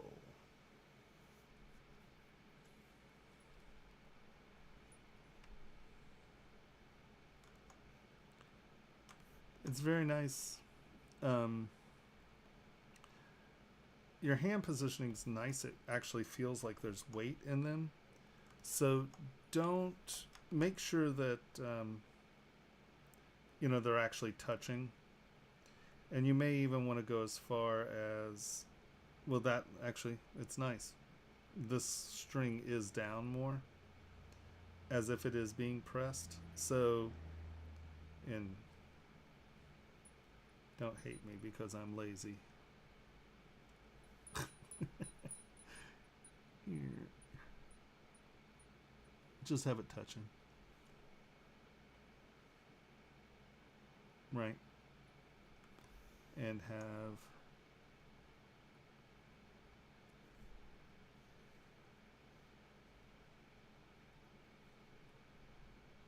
see how that's returning? Do you all see what I'm talking about? When I push this off, it kind of returns back up. That's really annoying. And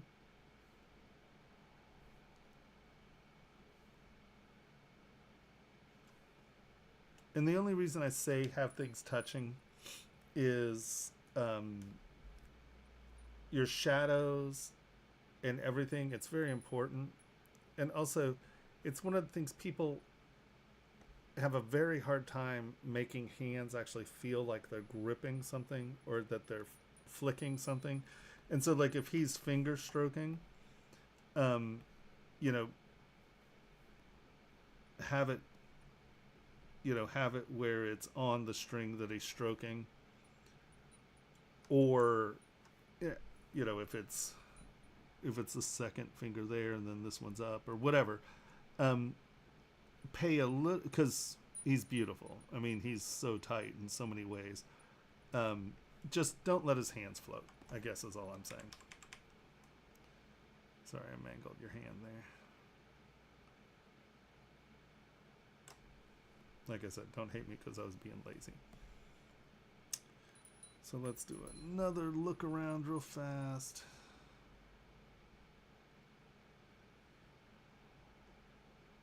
Yeah, see, just putting that curve in the neck, just a touch, really punches.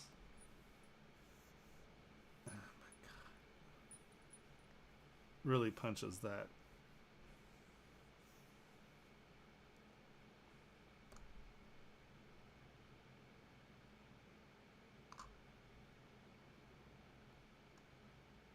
Your negative spaces are great.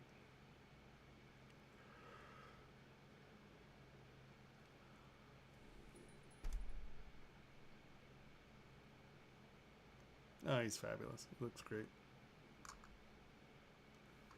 Your depth detail is nice. There's nothing fading out. The depths are consistent.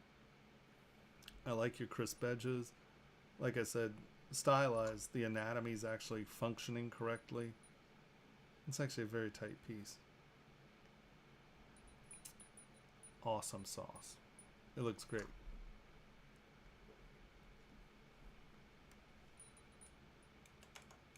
Very, very, very nice.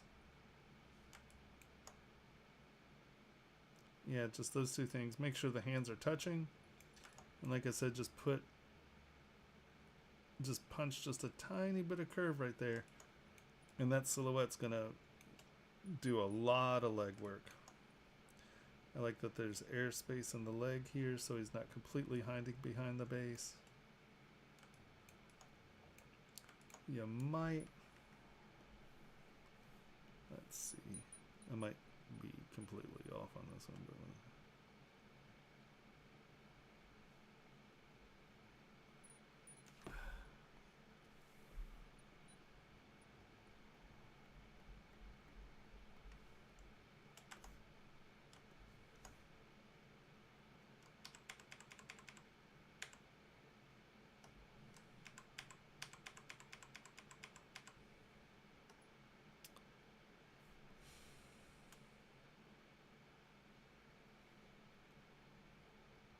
you might want to just move that leg out a touch or slide him a little bit more, just so there's just a touch more airspace there, so it's very clearly an air space or a negative space here.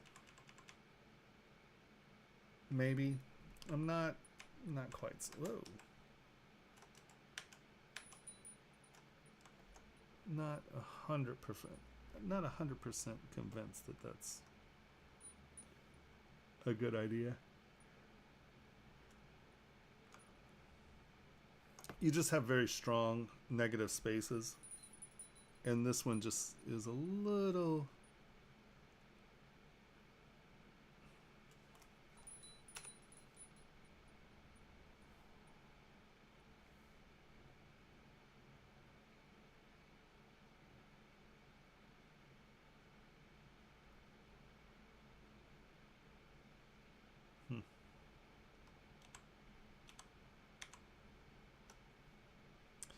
Yeah, just look at the negative space on that here. Let's.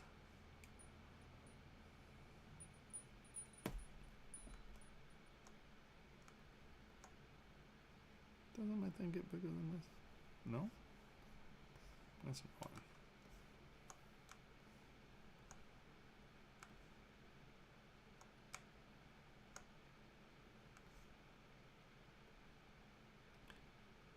Take advantage of your silhouette screen. I could have sworn I could have made it bigger than that, but whatever. And let's look what we got here.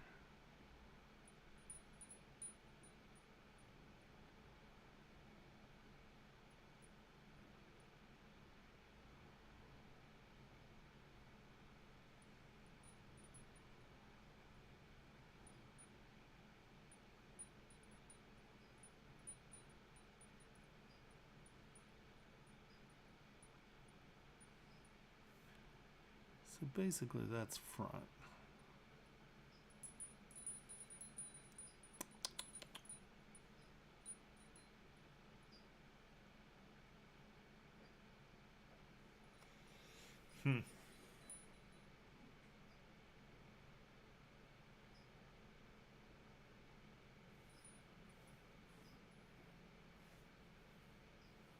Yeah, there's not.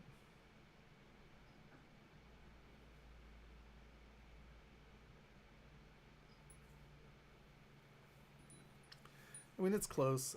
I just think that this airspace might be just a touch anemic in the sense of just.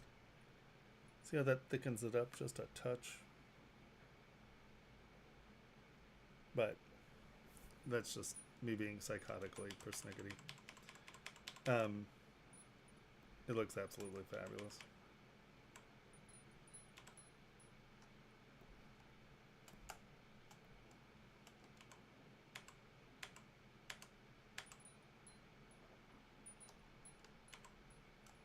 Yeah, actually, I might be crazy if that's that. No, it looks fine. Ignore me. I'm seeing things.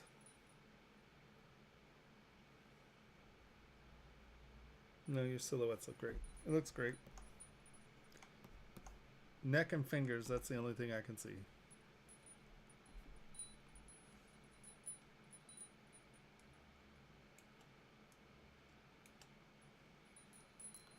Righty.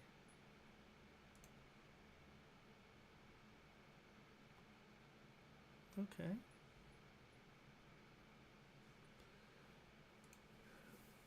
So that's the last model, guys. Anybody else have anything to upload and look at?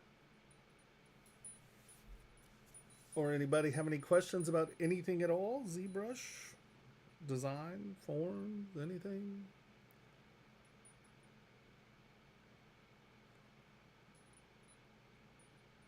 Everyone's very quiet today. Is this like a holiday or something? Am I missing something?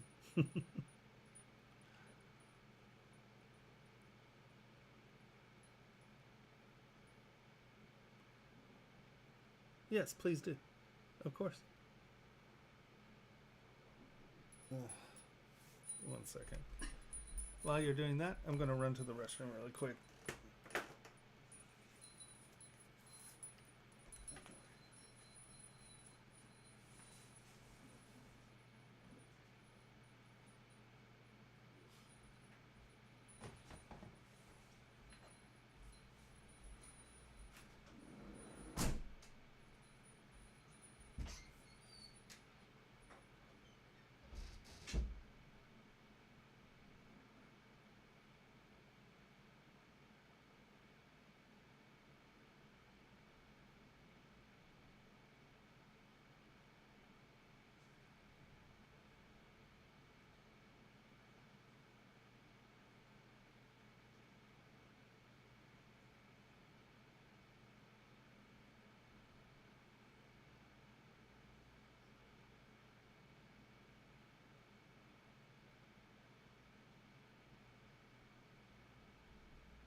Turn up my heat.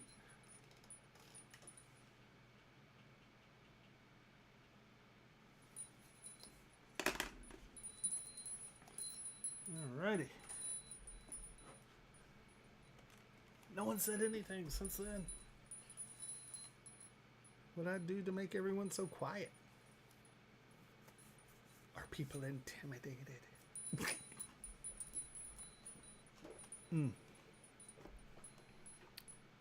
Boop.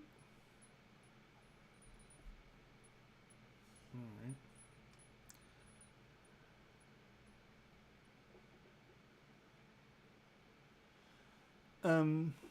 Well, it completely depends. So if you will use this guy. So there are a couple ways. One, noise works very well, but if you're trying to get things in, like, right on. No, that's good. I like Extractor, and then in have you ever used Extractor? Hold on, let me see if I have.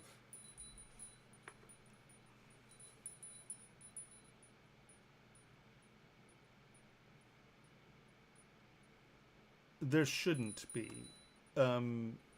Someone asked if there, Titania asked if there is scale issues going between Rhino and ZBrush. I have not had. We used Matrix for years and years, and that just sits on top of Rhino, and it should not be. If you are having scale issues when you export, chances are 99.999% of the time it's because you don't hit update size ratios before you export it. That little step right there changes everything. So make sure that you hit update size ratios, And then after that, you do not touch anything else, because if you go to a different subtool and then hit it and then change subtools, it's going to export it at that subtool at whatever you've measured. So in all of my issues with students saying, "Oh, we have no scale in ZBrush," it's because of that step right there. Update size ratios and then go. All right, low gain, and having them on separate geo. What's the best technique for projecting a geometry over the surface, let's say scales, for example, and having them on separate geo? Well, if you want them on separate geo, I would duplicate the part, right? And then just work on one and not the other. Let me see. I have scales. Hold on.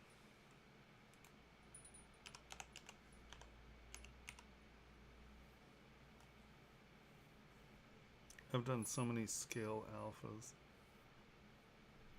Hold on. Do I have? Let me see pictures real quick.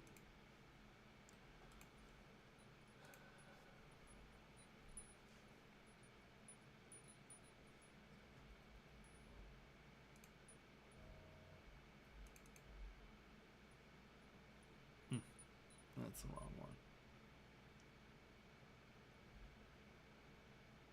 Okay, 1 second.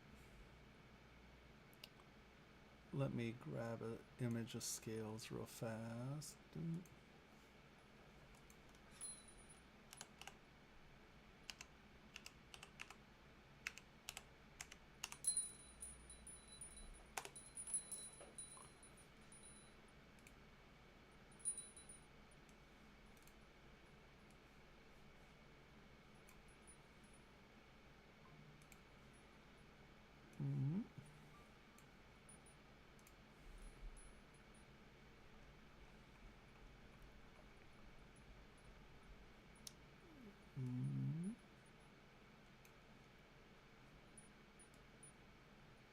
Where are you?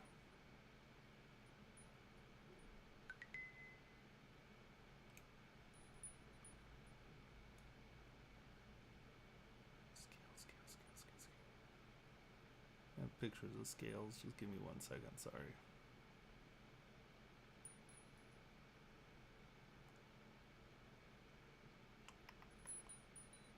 All right, here we go. You gotta be right here somewhere.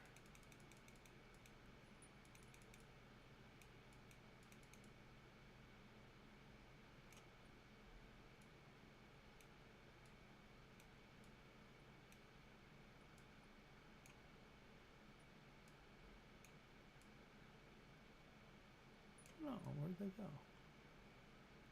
Am I just being completely blind here?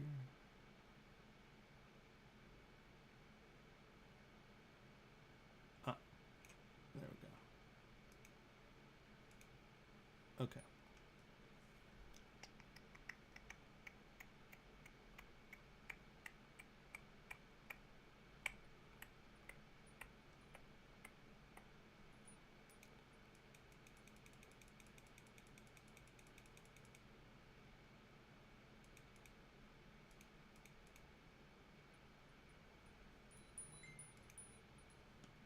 Okay. Just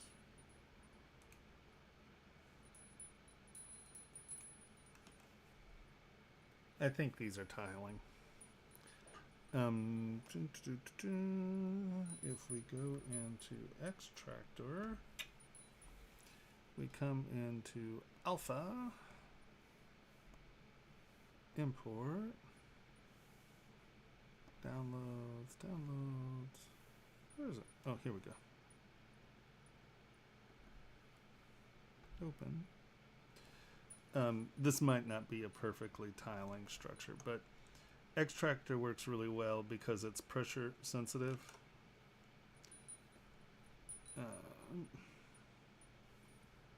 Turn down as the intensity. What was that? Right. And so you need to actually pull this out just a little bit more. Let us see intensity a little more. And this is a crappy. Really? Hold on. Let me just go to. Does she have enough geometry?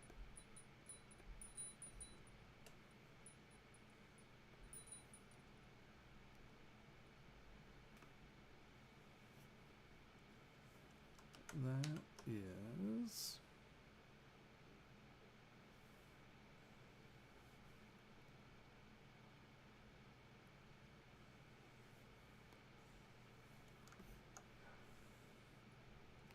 Oh, this is only 750,000. No wonder. Hold on. Higher resolution.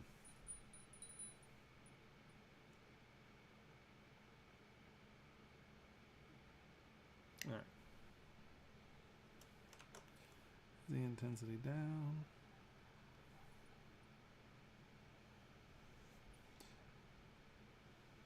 So you can see that you can, if they're tiling with extractor, if you get your pressure right and there's enough resolution, hold on, let's go a little bit deeper.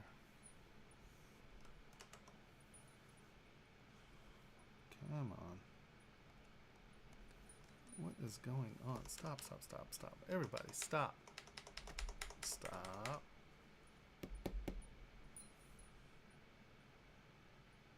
All right. One more time. Let's go back to here. Yeah. Exactly. It could be anything. I just happen to have some scales, so... extractor, the thing I like about extractor, as long as you have good mesh fidelity and you have a nice alpha, and this is not the best alpha in the world, but you can see that you can get right your hand laying it in. And the nice thing about it is that it's pressure sensitive, so like if you're trying to lay in something really soft here, but then you lay it there, see how they got bigger as I pressed harder? So, you know, you can do like nice transitional scales. So extractor is a pretty good way to do some of that, and then you just those smooth. And now I'll often go back over it with hand, but that makes it not quite so rhythmic. Like if you're just using noise or whatever, it allows you to kind of control where the scale and size is. So I like, for things that are organic, I like extractor. And like I said, I tend to go over things by hand anyway. So, or, you know, there's always noise. But it's going to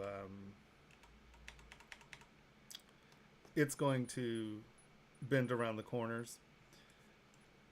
Here, let's go to the front here. Surface, like if you're doing things on flat, noise works pretty well. Go to surface, go to noise. Let's zoom in here. We'll go alpha on. We will come to our downloads folder. Oh no, here we go. Bump, bump. Now that's, so I tend to turn my noise off. This is the alpha scale. And once again, magnify by mask. We're going to mix noise basically. So now we're only dealing with the alpha. Drag the strength back and down. Now you can see how big your alpha is. Drag it down. Get it to where you want it. Change your strength. And that gives you a regular pattern, right? As long as your thing is tiling, you can get, you know, a pretty nice result. See how clean and sharp it is? And then you just apply.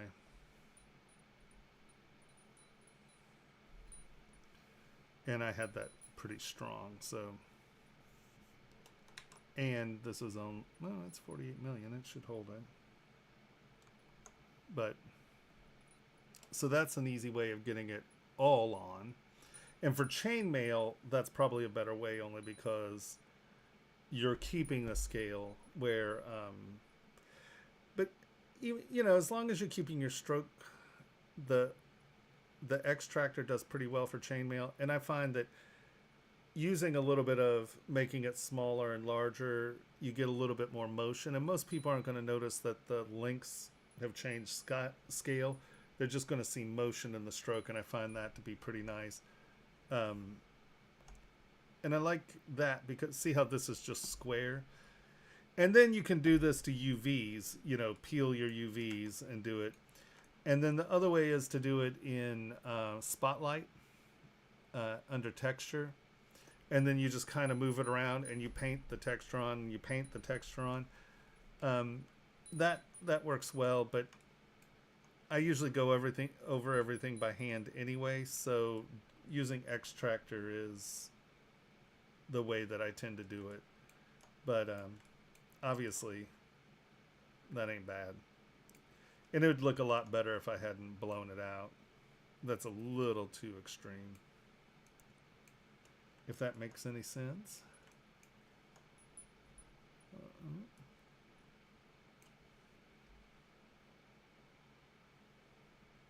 No, I can pull the ZTLs out of it. You want to make it follow the body surface. Well, that's tricky.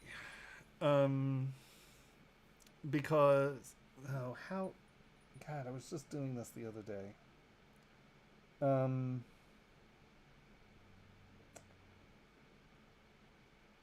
There is a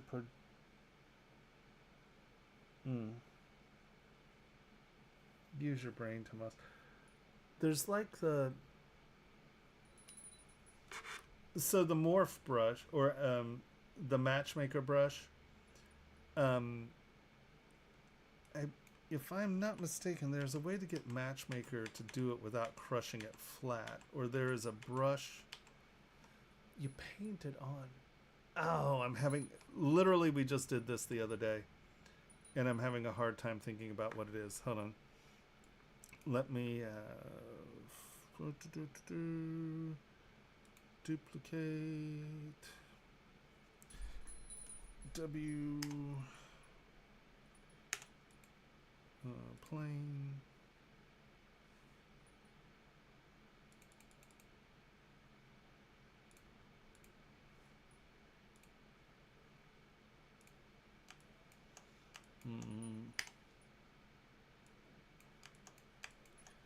Do I have a chainmail alpha?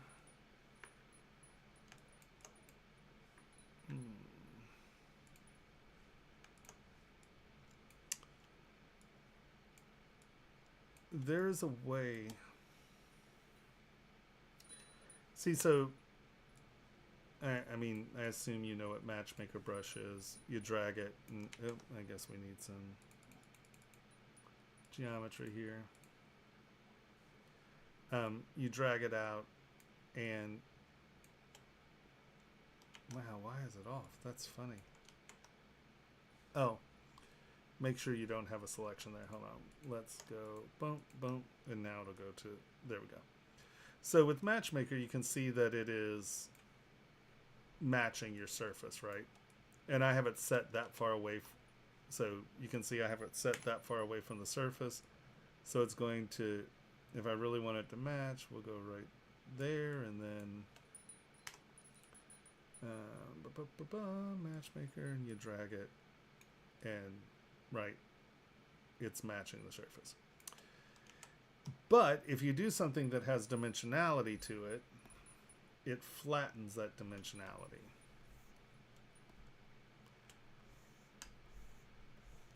We were just talking about this.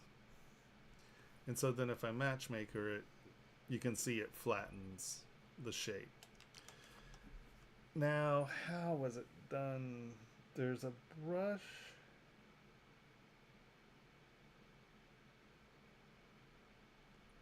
Come on, use your brain, dude. Um.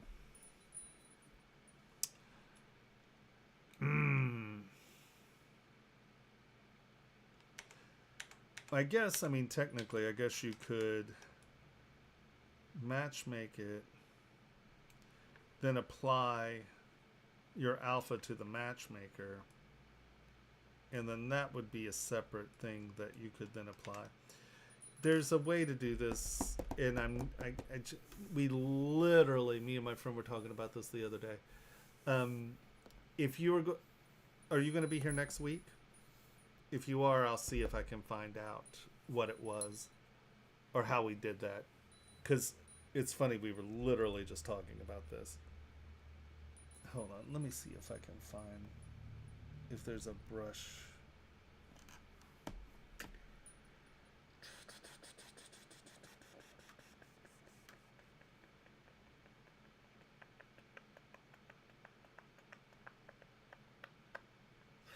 Oh, you know what it is? Hold on. Now, hold on. Let me see if I can. Where's ropes or something? Give me something. Stop it. All right, we'll just use ropes. Delete lower. Stop it. Stroke. Curve mode.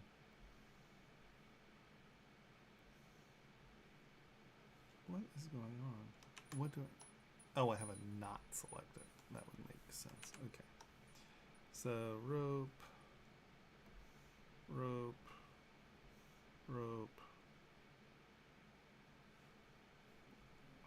Come on. Rope. All right. We have our ropes. Now, let us take you. Split hidden. So you have this guy. Now, if you go to Fabric Dynamics, is it cloth? No. Where is cloth pool? Cloth twist. Where's dynamics? Let's go back.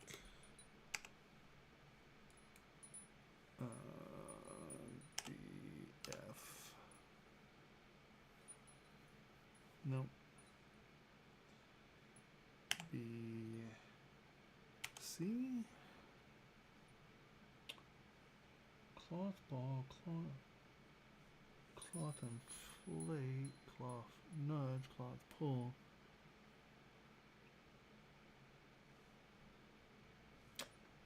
Is it transform?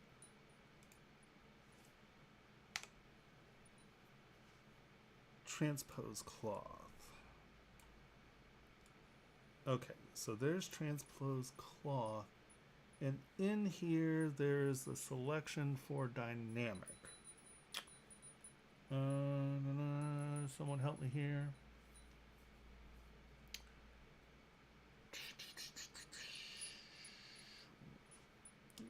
I so rarely use this. There's a selection in here. Okay, transpose cloth. Dynamic is turned on.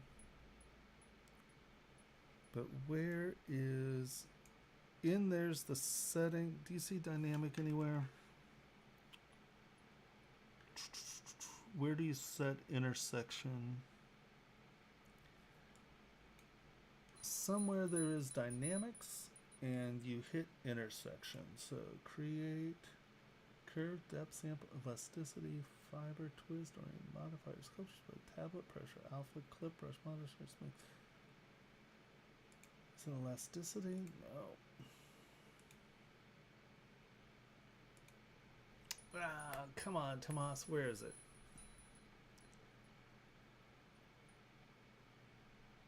Dynamics.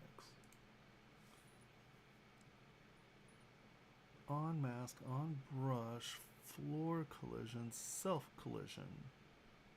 Is that it?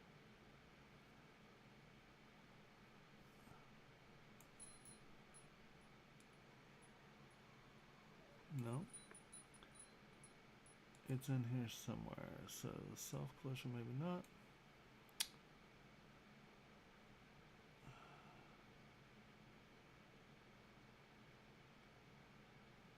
Collision.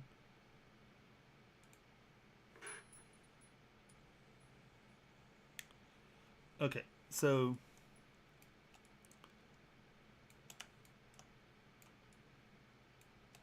you can see that this now has a collision factor, but see how it's disintegrating? There's a setting in here which keeps it, which allows it to retain more of its structure. So if you go to Ask ZBrush and look at dynamic settings, I'm sorry, I so rarely use this. Like I used it when we were doing the beta, but I mean that's been like 2 years now.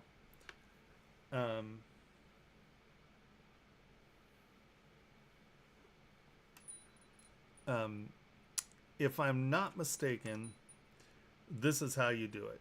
With the cloth, the intersection will hit and it'll go, but it won't collapse. Turn gravity off, see if that changes. No.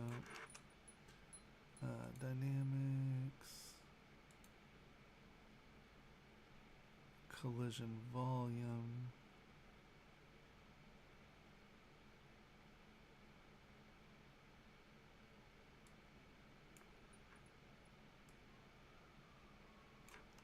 No.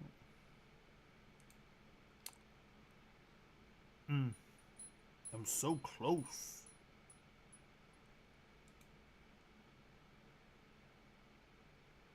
Now expand.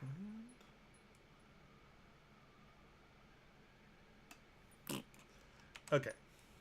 I'm not helping.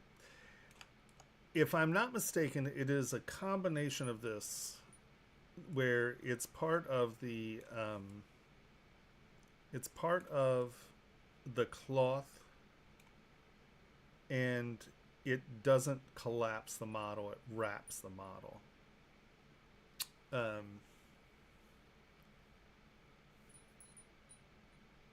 Yeah, I just can't remember. Even a week is too long for me to remember. Like vegetable, sorry. Okay, does that help at all? I'm sorry I can't remember that.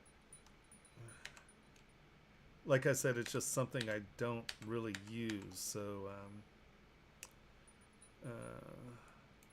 hold on, let's see if these are primary shapes, if that changes any. Whoa. That's hysterical. It's still on intersection. But see how that's not flattening out? Okay, hold on. Dynamics, collision volume. Let's turn that off. Let's bring this up here. Let us turn this into this. Let us turn this into... Whoa, stop. Everybody stop. Oh, it's because it's still cloth transition. Hold on. Let's go to normal transpose tool.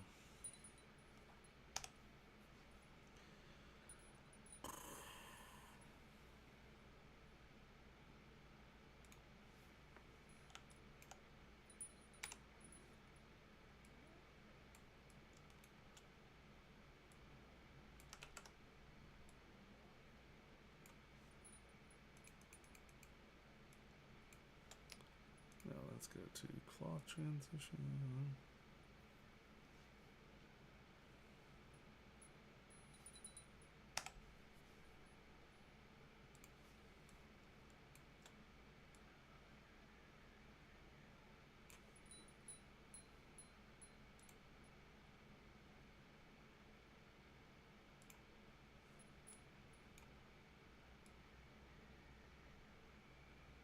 It's still bending.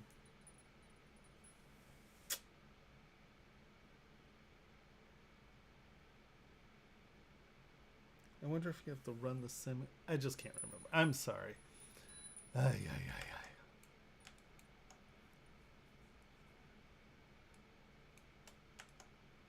You can't. Well, he was doing it where, and it might not be this tool, but he was doing it where it was doing something very similar to this. I was like, wow, that's great. I need to remember that. And of course, I didn't remember it.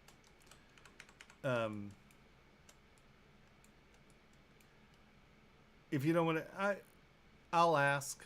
If you're here next week, I'll see if I can find that solution for you. Because, like I said, it was literally like last week, or well, it might have been a few weeks now, but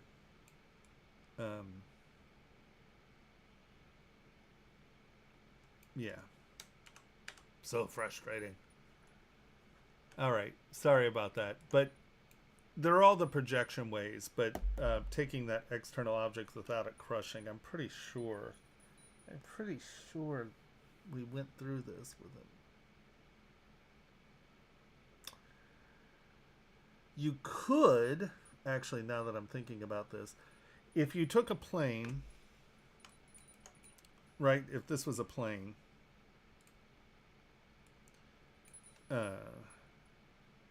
and you used, here, hold on. Maybe this is it. Hold on. Delete that. Take this. Polyplane. W will get you out like this. And then what's it called? It's under it's not nano mesh. It's under multi-mesh? Is it multi-mesh? Oh my god, I use this a lot.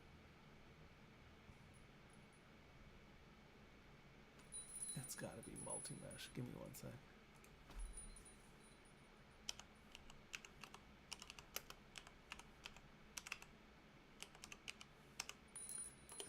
Right?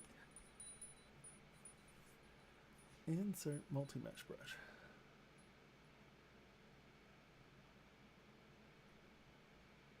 Just where is it? Oh my god, you're moving so fast.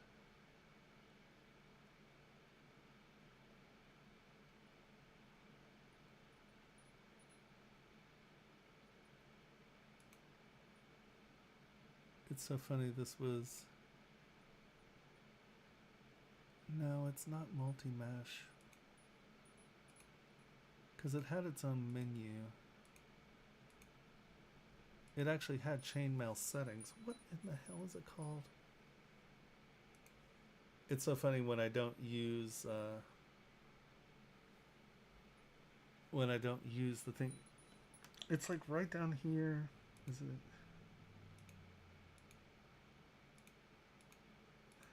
Is it in? What is dynamic subdivision? Where's dynamic subdivision? Geometry. Dynamic subdivision. Yeah, right here. What is this thing called? Micropoly. Micropoly on. How do I turn micropoly on? Dynamic. Micropoly on. We are going to choose chainmail. Chainmail. There it is. And now if we take fabric, you looking at this? I think we got it. We have fabric transform or cloth transform cloth. Where are you? Right. Wait for, is collision on? Dynamics. Collision on. Look at that. There it is. Okay. Right. Boop.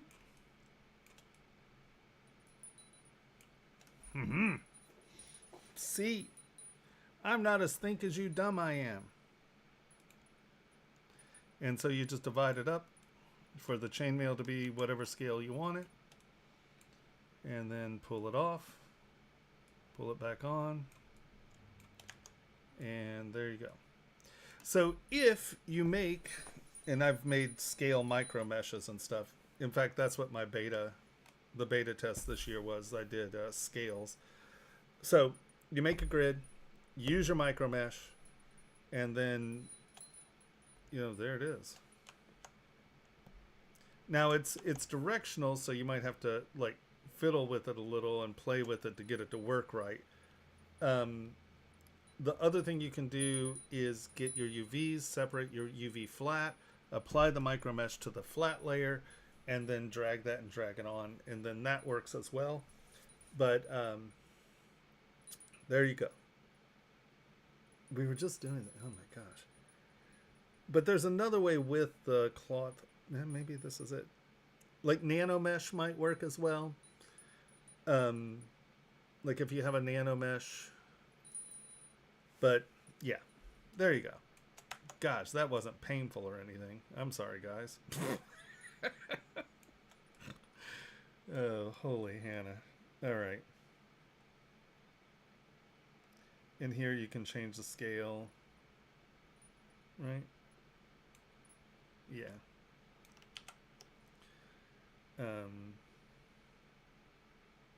Yep, there you go. Ta-da! Okay. Now. Man. It's like I know when I know something, and then it's just like I have no idea. I forgot. I spent a lot of time on the micro mesh because this is a super cool. It's a super cool tool, and I always forget about it because for jewelry I don't use this a whole lot because I mean it's all just so much airspace and stuff. It's tricky to turn this into something to print with, but you can. But yeah, score. All right. I assume that our model is uploaded by now.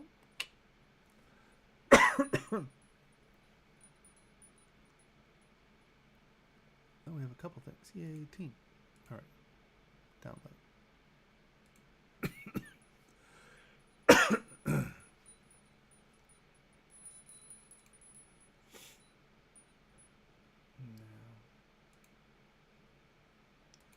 Wow, that was like dragging my poor brain. That was rough.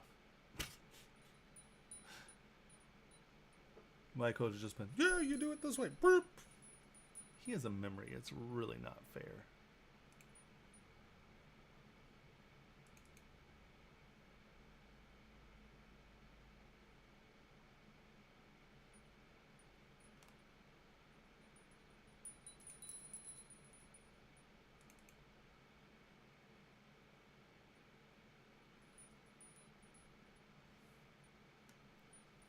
Okay. Bump. Extract.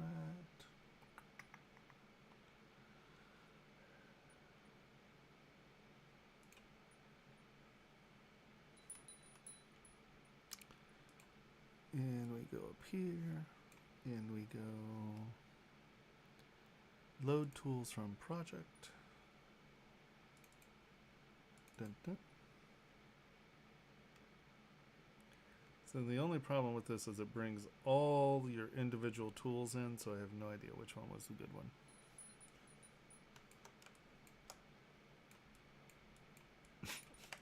That's great. And then, hold on, let's load tool. Oh, we have to import. Cancel. Go here. Import. JSON.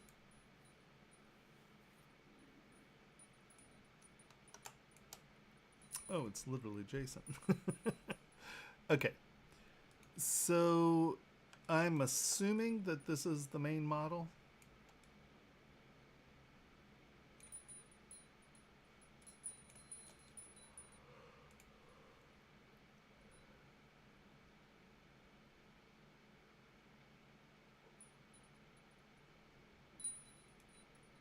Well, Sculptures Pro is, I mean, it's a great place to start for sure. And it's fast and it gets things done. So I think it works well, but depending on what you want to do with the model, the meshes are sort of like you're going to have to Z remesh it, which is fine. I mean, it goes fine. And, you know, this is super fast.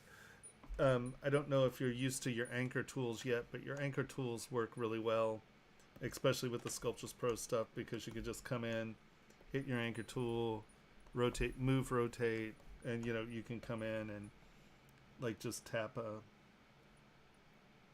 finger and bend it and then bend the tip, right?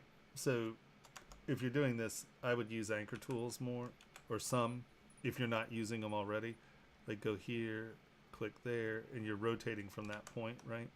So if you're bending from that joint, come up here and see how it bends on the joint. So anchor tools are super good at this point. Here, let's turn this off so we can see what's going on. It's absolutely hysterical. Sorry.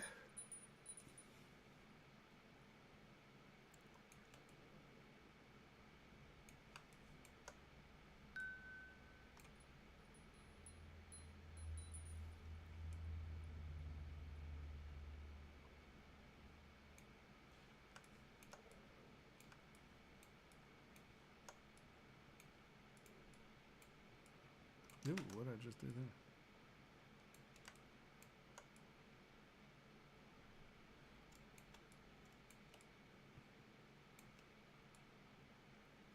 That's fun. Yeah, no, I don't. I mean, I think that, you know, but before I start put detail and stuff in it, I would definitely remesh it. Just duplicate it. Z remesh.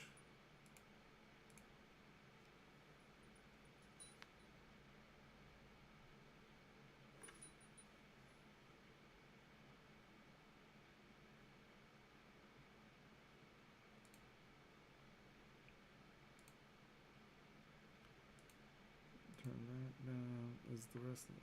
Let's just get to these two. Boom and boom. So you can see it's Z remeshed. And you're at about 9,000. I usually tend to hit half and go down. And I'm going to go as low as I can and still keep my fingers. We're going to go down. And you can see I just lost my fingers, so that's as low as we're going to go. I tend to try to get my model at about 700. My plan was to minus it. Yeah, and I'll show you why. I would still Z remesh. At the end of the day, it's much easier and you have more control over your model if you're dealing with a low poly quad model with lots of subdivisions. Now, I go back and dynamesh things all the time when I need things to join and but I will inevitably always wind back up with a quad model. Here, I'm going to Z remesh or remesh, and that'll take me down to like 640. I would come in and I would re-clean up the fingers where, like at this level, look at my mesh, come in, and let's retry. Right, so I got rid of that. I'd come in and pay attention to my mesh and eventually go to Z Modeler, and I'm just going to pull out fingers, right? So I would do this where I know that my fingers are replaced and then start dividing. And I'll show you why. We're going to divide, and now we're going to make this our history state. Hold down Control and tap that. Come back to this. And now I'm going to go project history. And you can see we have our geometry back.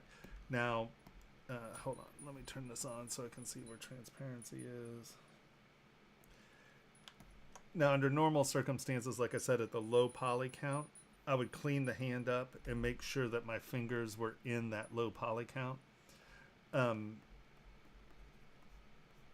So I wouldn't do it this way. But I don't want to take the time necessarily because you don't want to see me sit there and rebuild your hands. But when we're at a lower level here, I'll just stretch these out. Stretch you out, stretch you out, stretch you out, stretch you out. So, there's something really weird going on with my brushes. I think I just need to reboot. My poor machine's been on forever. Or I destroyed the stylus, one or the other.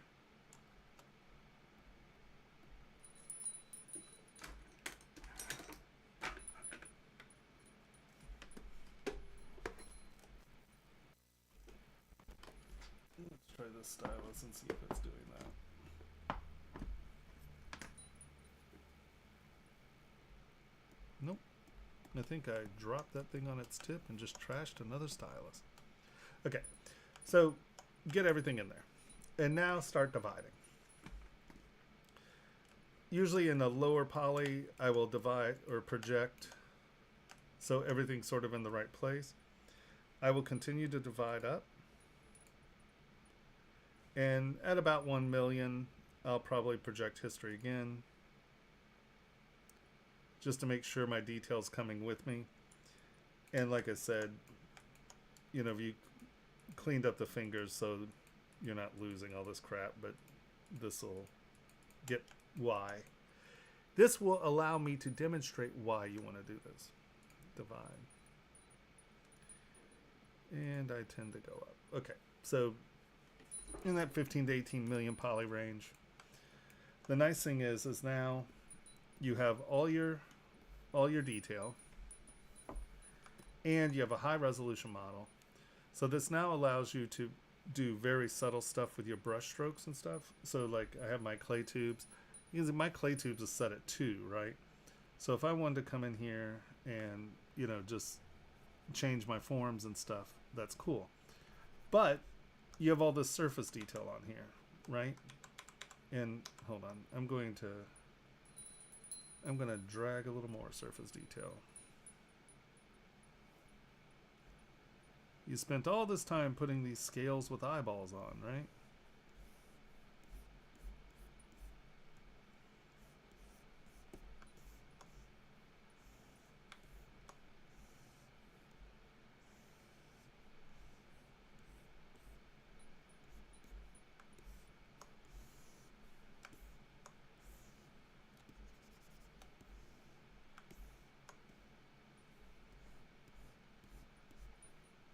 Okay, so you spent all this time, you have your scales with eyeballs, you're super stoked with your part, and now you're like, oh, I really want to sculpt something or change the position or do something like that, right? So you're like, okay, I actually want this to be fatter and thinner. So if I lower my res down to where it's my base geometry here, right? I'll take inflate. I'm going to punch this up.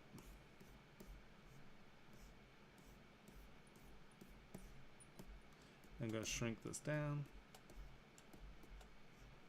punch this up. So I've changed that dramatically, right? But I still have all that surface sculpture. So now I come all the way, ooh, no, not divide, stop it. I come all the way back up. And you can see I still have my surface detail. I've changed the mesh. And so when you have 8 to 9 subdivisions, what it allows you to do is divide smoothing and reshaping. So smoothing is smoothing your surfaces, and then relaxing your mesh and shaping your mesh is at a different subdivision level. So it allows you to do dramatic changes even after you've kept all the surface detail you put on. So because What's going on? Oh, we're quick saving. Oh! Wow. Okay. Well, we crashed.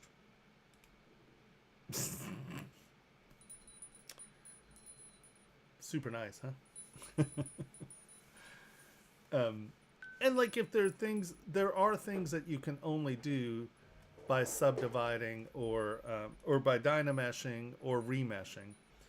No, don't. I need to reboot. It's acting funny, and I haven't rebooted in like probably 3 days, so it's gripping and griping.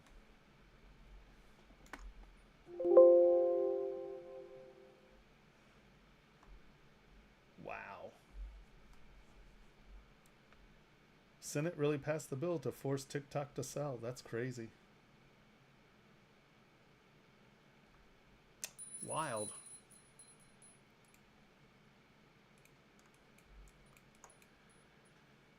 Okay, so let's see. Did it save on its way out? No. Okay. Well, that's odd. Load tool. Oh, that was an STL load. No. Hold on. Downloads. Boop. 7. Oh, this is ZPR. File. Open. No.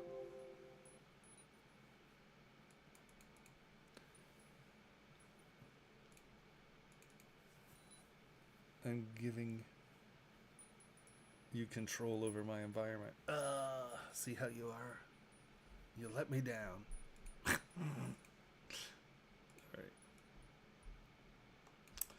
Alright. Okay. Let's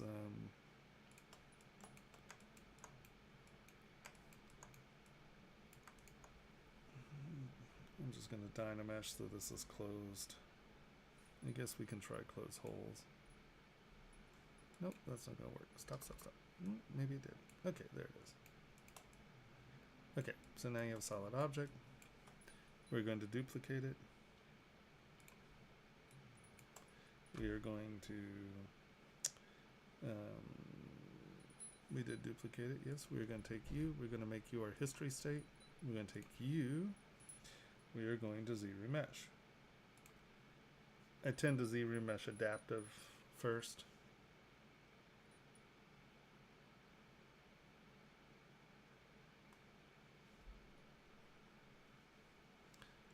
Well, I mean, that's how you learn.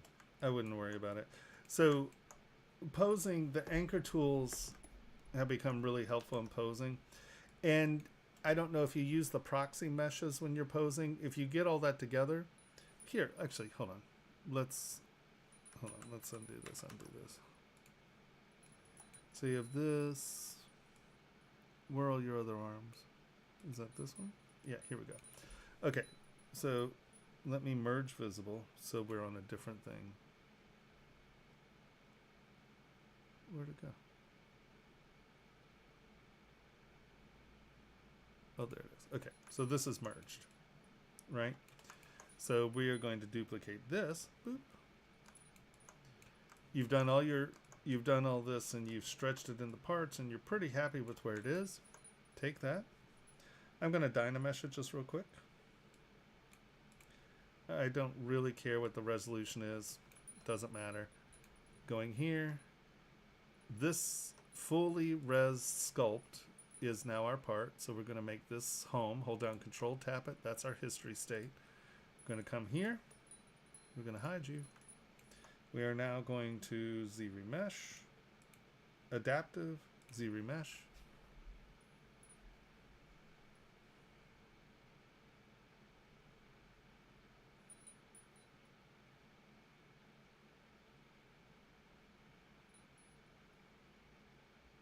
Oh, I didn't know if okay, so there we go. So it's Z-remesh 13,000. We still have all of our fingers. I'm going to go half. I'm not going to take it as far as I did last time.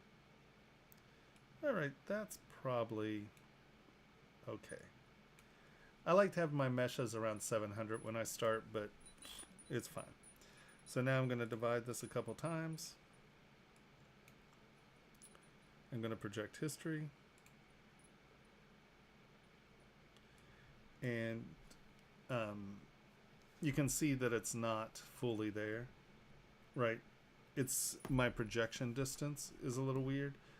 And that's okay because I would prefer to do this by hand. So I'm going to come back in and just sort of smooth this out.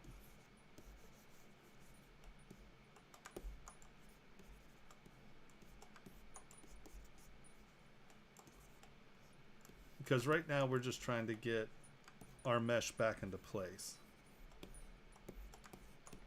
And I think this will actually help you quite a bit. Oh, look at you. Hold on. Lower res, lower res, lower res. Oh, I see. I was paying no attention. So when we're down here, you can see that we have these weird pinches. I would go to Sculptris Pro and just smooth those out. You notice that we have this point that you can't get rid of. I don't know if you're used to that, but if you come over to your modifiers and under smooth, here I'll actually take, I have it pulled out right here, minimum connection. But if you go under your brush, you go under modifiers, boop, and then see smooth, and where are you at? Smooth brush modifiers. Minimum connected point, see how it's 3? On smooth, I want that to be 1. And I wish you could set it as default, but you can't. So you have to come back in and change that. That's why I pulled it out and put it in my custom menu, so I always drag this over. And what that allows you to do, you know how you get the points that you can never get rid of, right? Like this point right here. If you hit smooth with the 1 point, you can hunt it down and it'll smooth those points down. Now I want this though because this has, I'm going to delete, let's go lower res. Okay, we're at our lowest res. I'm going to delete higher, go to Sculptris Pro, and anywhere there's anything super weird like that, I'm going to do that. Your fingers are kind of floating here. That'll be fine, I think. Let's knock that down. Knock that down. Okay, so we're going to close holes. And now I'm going to go same. Instead of half, I'm going to go same. Z remesh. And now that's not, it's going to look at the geometry it has, and then it's going to try to fix it. Now, it kind of weirded out here. I think that'll be okay. So now we divide it back up. Boom, boom, boom.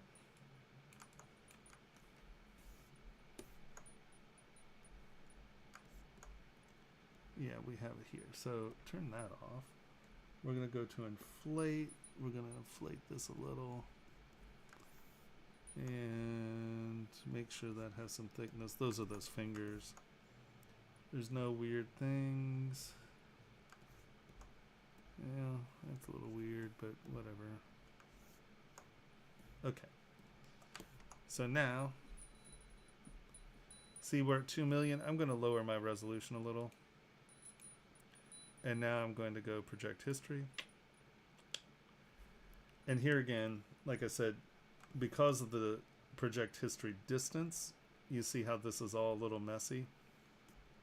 Come in, smooth it. And this may seem like a slightly arduous task, but trust me, it allows you to control your meshes. And at the end of the day, successful sculpting in ZBrush is mesh control. And getting your meshes to do what you want them to do. And that is the whole deal. Did I not dynamesh this together? Did I undo it before? Yeah, I did. Hold on. We've got to go back. Sorry. See how this is projecting flat? I didn't Dynamesh this first. You want to Dynamesh it because you see how this is projecting, but it projected to the layer below it, and that's because we didn't Dynamesh it. Take you, and you can either Dynamesh or remesh by union. This is only 1.5 mil, so let's just, I'll show you remesh by union. Boom, come in here, remesh by union. And this way, you know, Dynamesh, you lose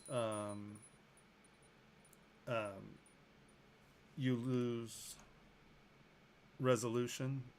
So remesh by union does that, and if we look inside, you can see that it's not, there are none of the shells, right? So we're back out to here. This is now our history state. Boop. Come back to here. And now we are going to go project history. And see how that's a much cleaner projection because it's not trying to project to the layers below it. Grab my history brush, and I'm just going to come in, have turned symmetry off. I'm just going to come in, make it slightly smaller, kick this up, and turn symmetry off. And just, now you have to be really careful here because see how this pulls through? Turn on backface masking so you don't drag things through. And just go to the 90 degrees to the surface. And again, we're going to smooth this back out. So I'm not too concerned. I'm just trying to get the meat where it needs to be. Smooth it out. Smooth it out. But see, the meat's up where the fingers should be. So when we project again, these will be within the projection range. And that's all we're shooting for at this point. All right, well.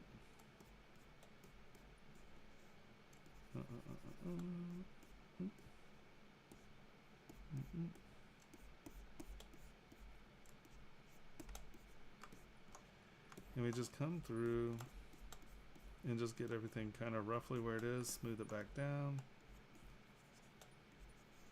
Boom. Mm. Mm.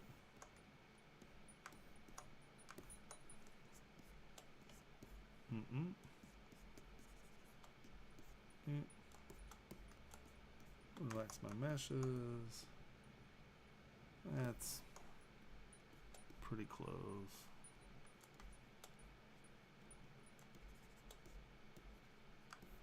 Okay. Mm-mm.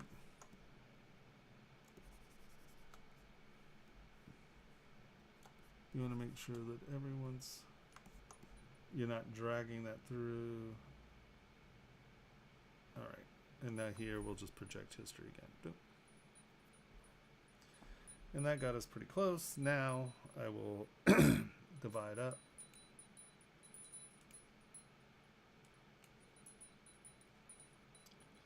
And divide up. So now you can see you have 6 subdivision levels, which is pretty good. You have your high resolution. You can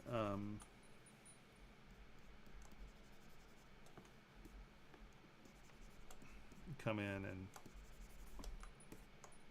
take your time and get everything where it is. I was hurrying, so I wasn't paying a ton of attention. But what's nice now, like you have this, once again, you did all your detail, you got everything going, and so now it's super easy. You can lower your resolution all the way back down. And here you can do your posing, right? So, oh, hold on.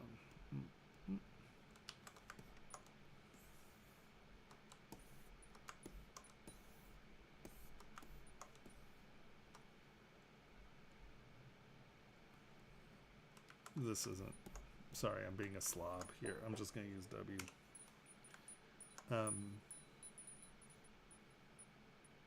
You have to take just a little bit of time to be careful. W. Damn it. There we go.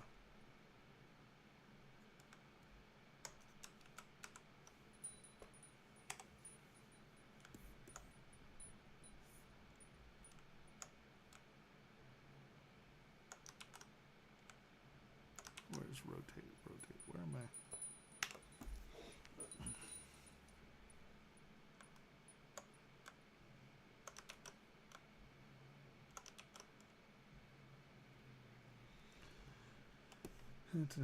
So you've stretched all that out, right? The nice thing is you're low res. So when you come back in and you smooth this back down and in, right, you feel like you've been pretty destructive here, right? And this is why I tend to go all the way back down to 700. So this is like 4 squares and without this much detail. And so you can see that I'll leave that one stretched out, right? See, when you pose, it's all bent there. Here I came back in and did that. So now when I come all the way back up to my subdivision levels, you can see that it stretched out some, but it wasn't completely demented. See how demented and distorted this is? So if you actually went down to 700, you wouldn't get this kind of stretching because you have a so how it works is that it goes down to its lowest geometry, and as long as you're not distorting those squares as you bend them around, it's going to reproject the subdivisions up evenly and cleanly. So the lower your subdivision, the lower your base mesh is, the better you're going to be. And like often, if I know that, like if you know for a fact you're going to be posing these a lot, I would actually just go to Z Modeler. And here, let's go to here. I'm going to come append a star. Polycube W, turn Y off. And this, I also, like in most of my models, I tend to block up from a square. Let's bring you here.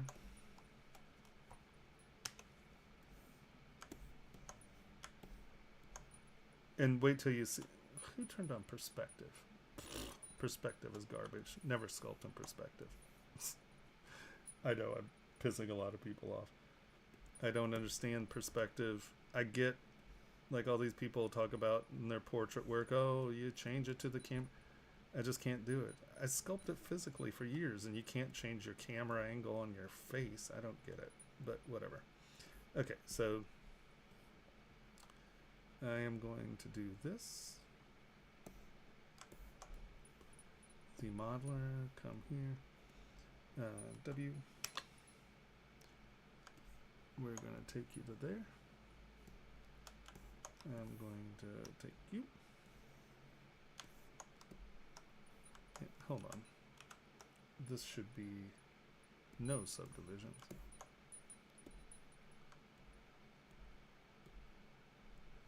I want to control where my geometry goes. So my first block out is going to be completely just, you know, as many squares as I can. When you're blocking out this way, make sure that you don't just drag off one side. Think about the flow of the joints and stuff. So I'm going to come here. We're going to go slide. There. We're going to bring you out. We're going to Q mesh you here. I'm going to go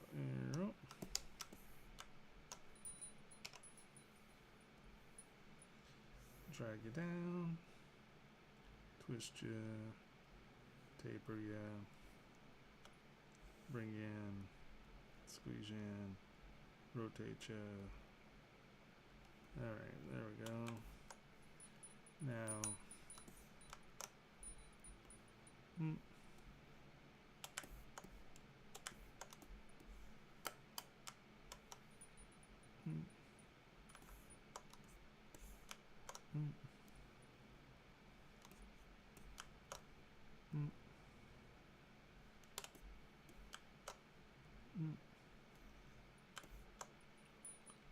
Key mesh.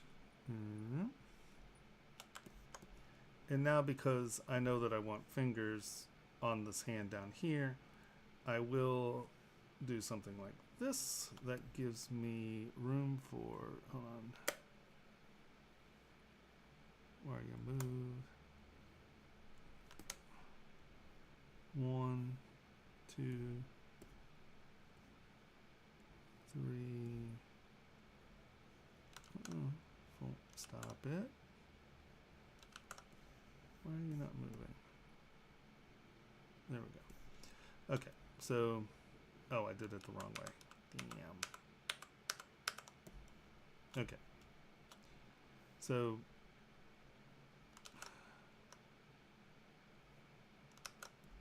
what's masked? Oh. Q mesh.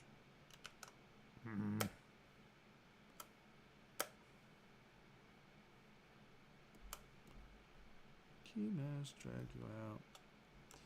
And, sorry, I'm just trying to go really fast here, so. Yeah. Yeah. So we're gonna go Q mesh 1, 2, 3. So now we have, oh, hold on, move,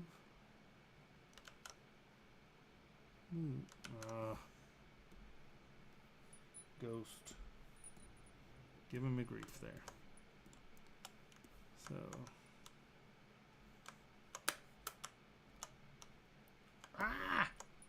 what are you doing?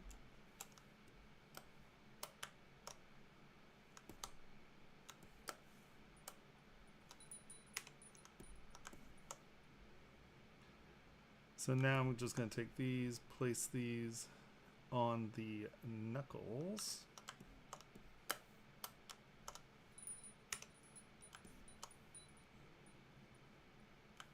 Alright, that's my thumb.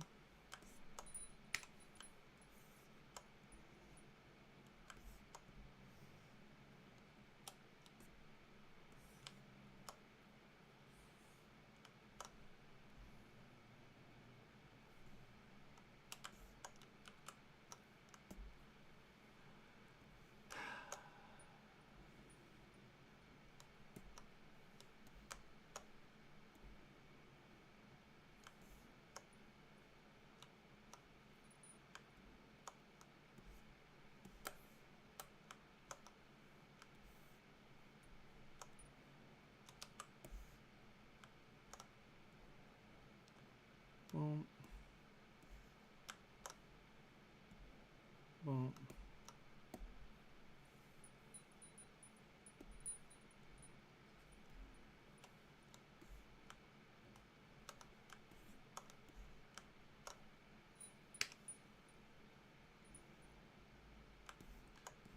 Right, and take the time and build your fingers out.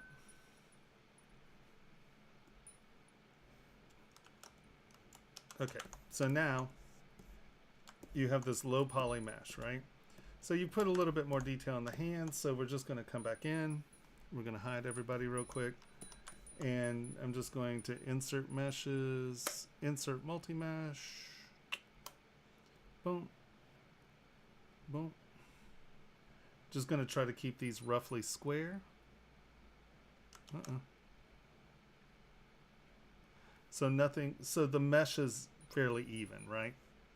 And so now when you divide it, boom, boom, boom, boom, boom, boom, boom. Project history, boom.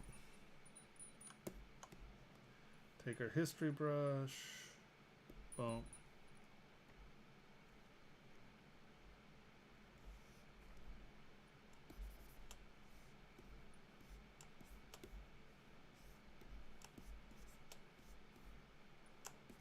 And again, I'm just trying to get everything sort of in place. Let's lower our resolution a little. Whoa. Lower resolution. Nope, that's not smooth. Projection distance, I'm just gonna make it a little bit closer because I'm being lazy. Project history, boom. All right. And now there's all this weirdness, but we don't care about that right now.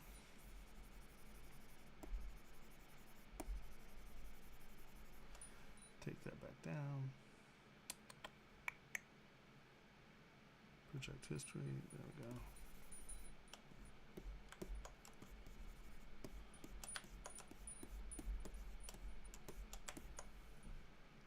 High res. You are obviously going to spend much more time getting this to match than I am. I'm just trying to get my details back in real quick. Divide, divide, divide, divide. Okay. So now I'm at 14 million polys, and if you'll notice, I have 10 subdivisions. Now I'm just going to use my extractor to put the scale pattern in here. No, extractor. Wow. Oh, we crashed. I was like, what happened? Downloads.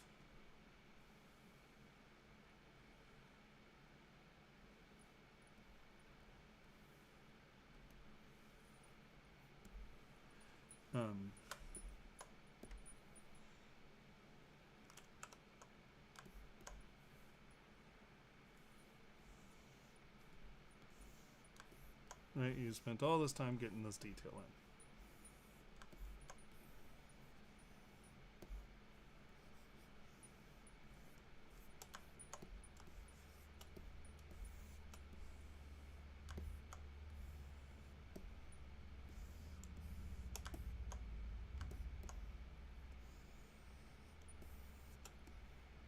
in. Okay. So you're saying you have all the manual posing stuff. So you have all this high detail sculpting now. And now you want to pose it. Well, the beauty is unlike before when we still had all that mesh, right? I'm going to lower this all the way down to nothing. 1. So this is what I have to pose, right? Now, as long as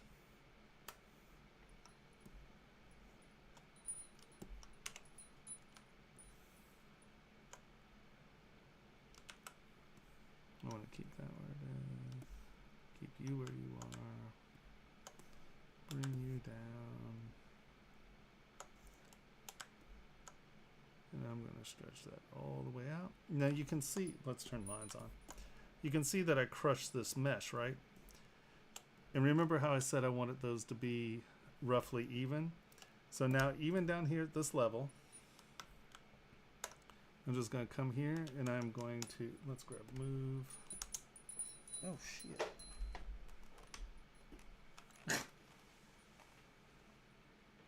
Where'd it go?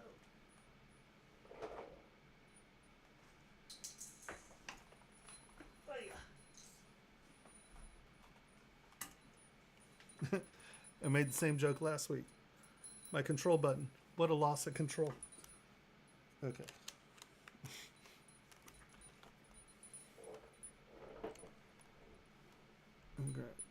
Let's grab move and not move elastic. Come on. Move. You can see in that move we sort of crush that. So as long as I come in here and I keep these squares roughly in the same position. And now let's say that you wanted to make this calf muscle much bigger. You're like, oh, the leg was just too skinny. So I'm going to change this dramatically. I mean, you can see that we've added a lot, but if you'll notice, I'm trying to keep my geometry roughly square. Or keep it fairly even, right?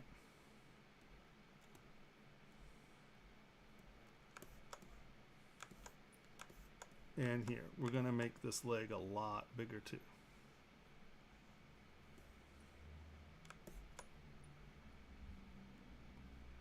And the main goal here is to try to keep everything roughly proportionally similar.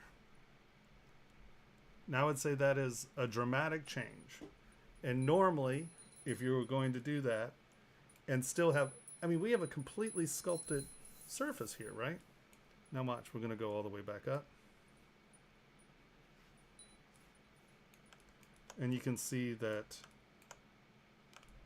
it stayed pretty clean. Now, this was a pretty dramatic distortion. But you can see that even with the dramatic distortion, we still have most of our surface. And if you spend time and keep it clean, I twisted it. I got out of line there. But if we just do this, we're the same. We're going to just can't.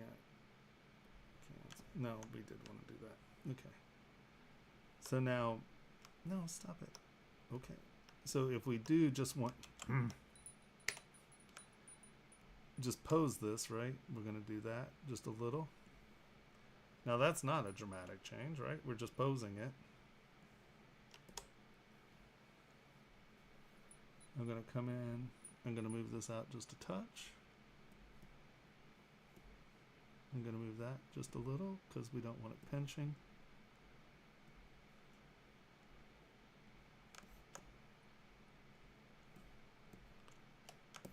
Right? And now we come all the way back up. And you can see that it stayed pretty much the same. Now, you can see this. All you do is come back down. You figure out where that's happening. Like you can work your way up, right? And you can see that you still have this here. And then we'll come up 1 or 2. And you can see, okay, so we have a big change there. Go back down. Just kind of push this back up and in. Come back up 1. Kind of push that up and in. You can actually take this and just sort of smooth it. If you're worried about things distorting. This is a point where you can relax this mesh some. Because we're smoothing it at that lower level. When we come all the way back up, you'll see that, see how even after smoothing it, see how this twist is here? So all we have to do is come in here, and we know that this is pinching on itself, right? So we come up a couple. You can lower res. Lower res. Here's the issue. Higher res. There's the issue. And you can see how higher res. I can fix that geometry and then come all the way back up. And you have much less res to fix.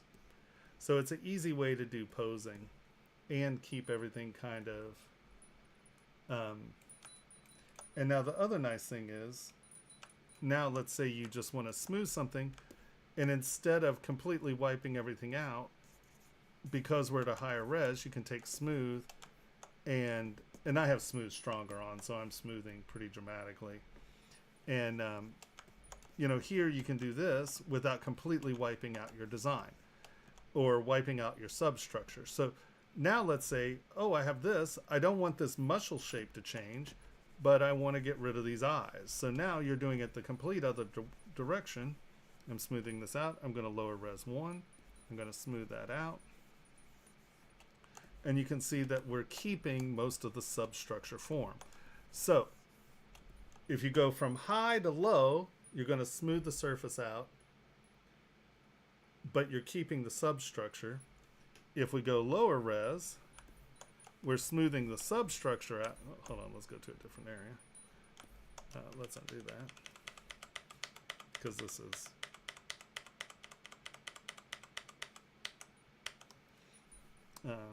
okay, lower res, lower res, lower res, lower res, lower res, one more lower res. And here we can smooth the shape out.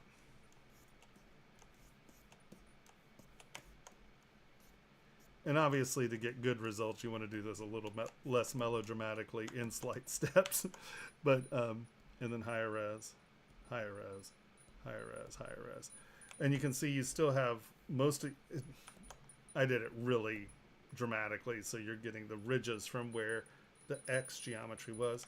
But you can see that you can retain a lot of your surface detail and then lose substructure. So by having a lot of, oh, that's only 200,000. There you go.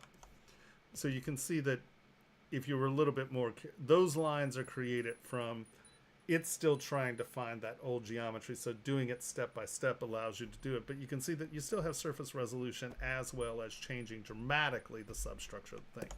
So working with with lots of subdivision levels gives you the freedom to have your substructure not change and smooth off your top surface, or change your substructure and not change your top structure. So that is why I would suggest that that is the good way to do it. Good way to do it. All right. And then, yeah. Does that make sense?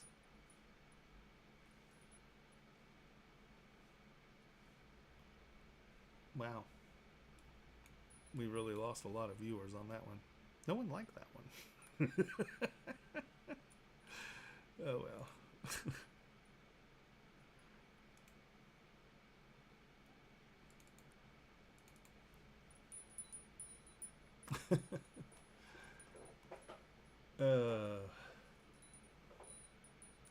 All right, Jason. Here we are.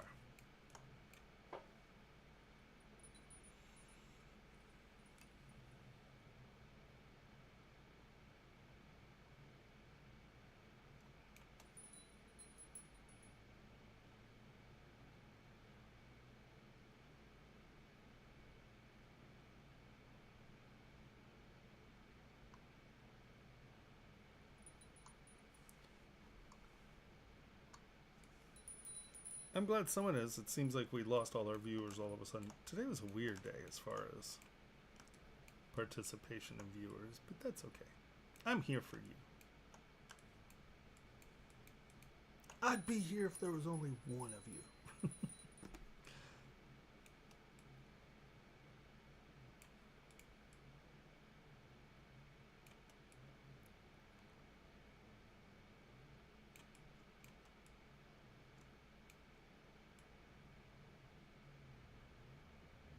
The arch in your shoes is a little funny. I'm not quite sure what it is. I'd have to look at it. But double check on, look at work boots and look at this line in here. How this is attaching. Just the shape of it. It just seems like this is really wide, but this gets anemic. Maybe your soles are very thin. Double check the shape of your sole and your boot, because it feels like your boot's wide back here, but it gets really strange here. See what I mean? It feels like it sort of has elephantitis there, where I feel like the boot shape should probably be...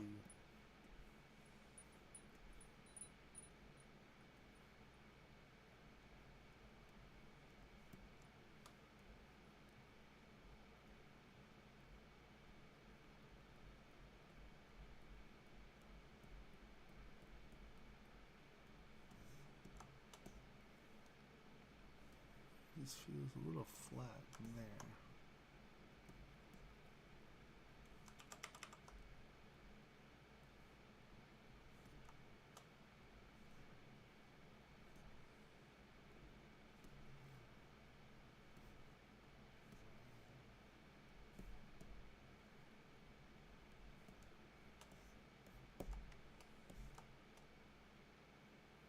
And this boot feels a little better. Oops. No smoothing. Sorry, I thought I was doing symmetry. So I think that this is a little pied. I think that you really want, this wants to be there, and that changes to where that's there. But do you see how this is really like this, and it's kind of pinching, and then this feels like a bubble here, where this feels... I just stretched that out a little, and this feels like it's going around the foot or around the arch, and then the heel is coming in, and then the toe is coming in. This feels a little more natural. This this got thin right in here, right? Like in here, it's a little strange. So I think you want this where your arch is spread just a little bit more, and that's coming in a little bit more. Look at your boot. I mean, the model's nice. It's just got a weird dent here. So look at filling out your arch so it feels like it's in line with the boot. The pants look great. I like your seam. There would be, you would get,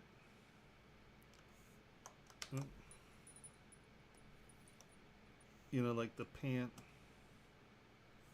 you probably get some, sorry, my brush, Jesus, my brushes are just like set to like 500 today. Everything's like huge. And then you get stretch from cheek to cheek there. If that makes any sense. Sorry, this is blowing out some, but I think that might make some sense. This crease would be coming off the tallest part here. It seems like it's tilting in like this. You got to figure that it's, you know, your backs and then your scapula's there. It's going to be coming off of the highest place on the body. So just make sure that this wrinkle is because the back does this and then it goes into the lower back. So the wrinkle of the clothes does that. And this is just a little bit strange.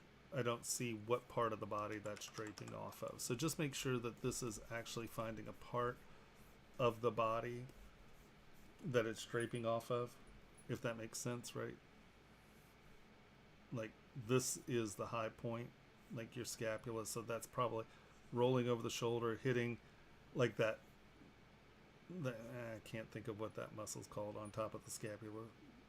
That little egg roll. You got the 3 little egg rolls right there. Something went wrong. Try again in a few seconds. My phone is now.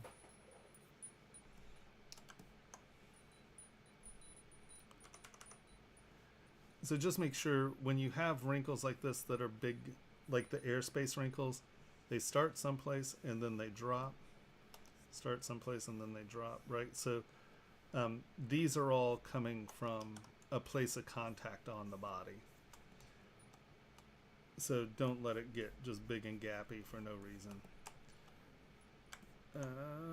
You're probably, especially with it this wrinkly, you're going to have a harder wrinkle in the armpit there, more like this in the front. Again, just make sure that it's tying to the body correctly, right? So this feels like a little soft and stiff. I mean, your wrinkles are really nice and they're good. You're getting, it's like you're focusing on the fabric and you're forgetting that it really needs to be coming off of a body, right? And I mean, once again, my brushes are melodramatic, sorry.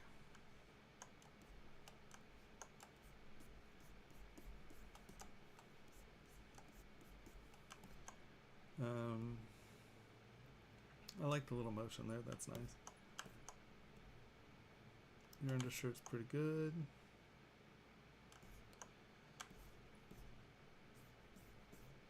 The mask is good.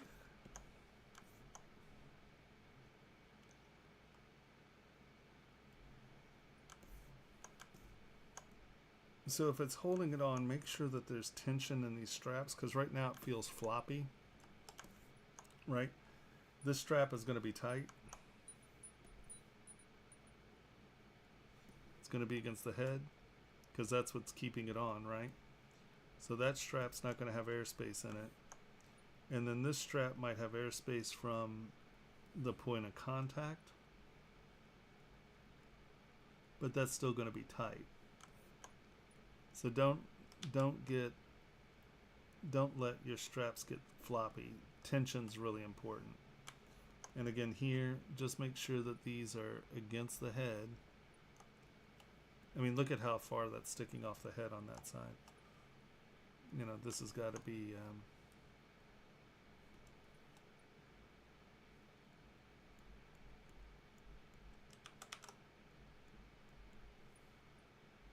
I just want to make sure that you feel the tension.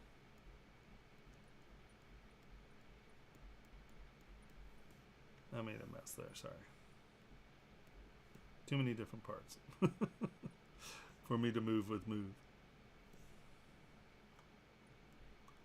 But just make sure that it's that it's tight. Those have been ratcheted down. I'd say the buckles are a little big in scale. If you look at a belt, that's probably gonna, I mean, that's probably like a buckle like that big. So bring your buckles down, your hole size down. The mask is good. The thickness is good.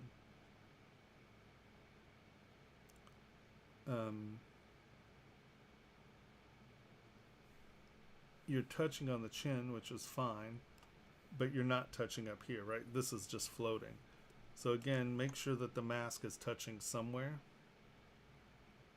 right? Because the mask probably has room here, so you have room to breathe. And it's touching on the chin and then on the here, and that's probably holding it for the most part.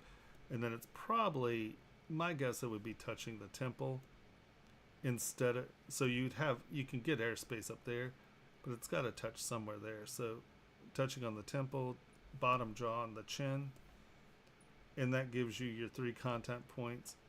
And then this probably sits farther out, so it's not sitting directly on the mouth. Now this probably is touching, right, or damn close to touching. So just the shape of the mask is good. I'm sorry, I just mangled it and gave him a clown nose. But think about how it's touching the face. Make sure it is touching the face.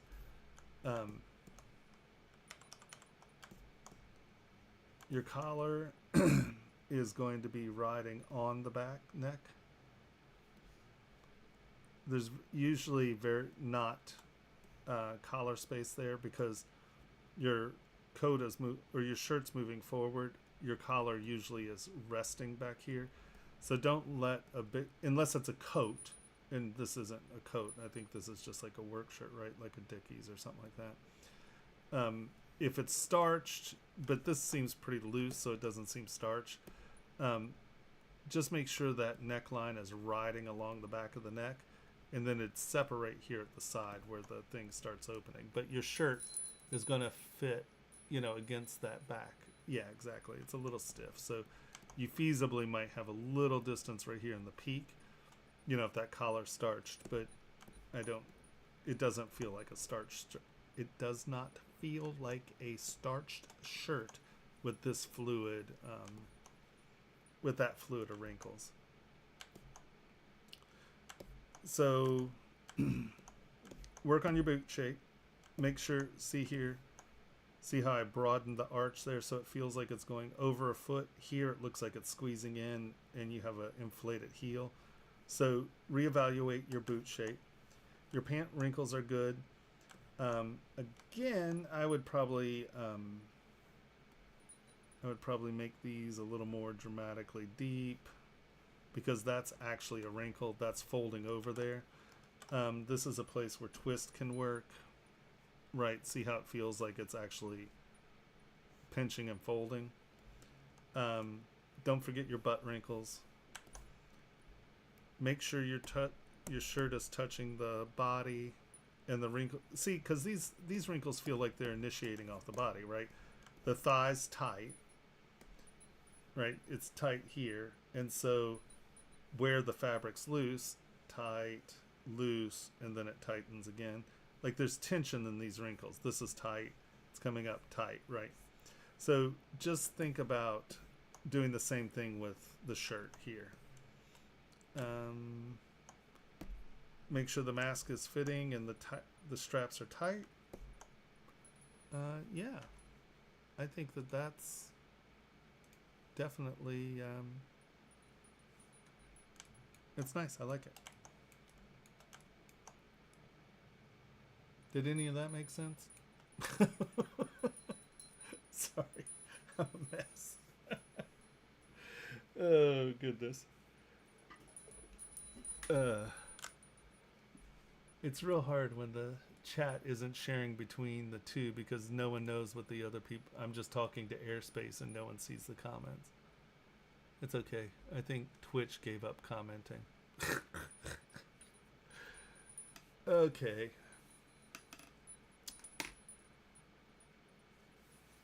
So we're pushing 8:30 and there aren't anything else. Man, my English is even falling apart. And there isn't anything left in the thing. I see you. So if no one has anything else, I'll probably wrap up. If anyone has any questions or anything else,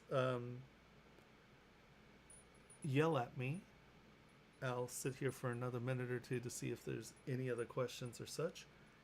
And then I will probably wrap up. Every Tuesday. And every Tuesday at 5. And then next week, hopefully I'll have it sorted out to where we can actually, when I'm critiquing, you can go into Discord voice and then we can actually talk. I didn't have headphones here at home, so I needed to get new headphones so I can use headphones next week. See how attractive they are on me, right? I know you're all looking forward to that. Yep, Tuesday at 5%.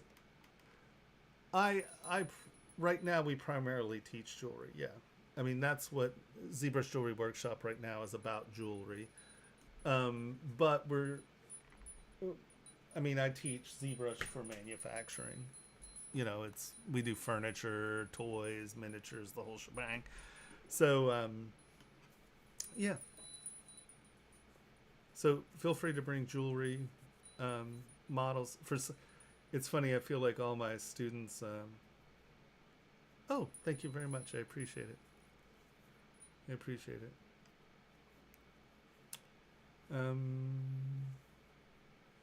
Yeah. So, any other questions before I wrap this up?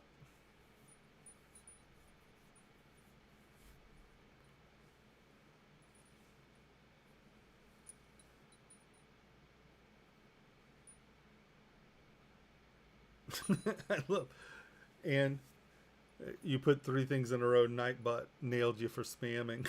You can't even spam hearts here. All right.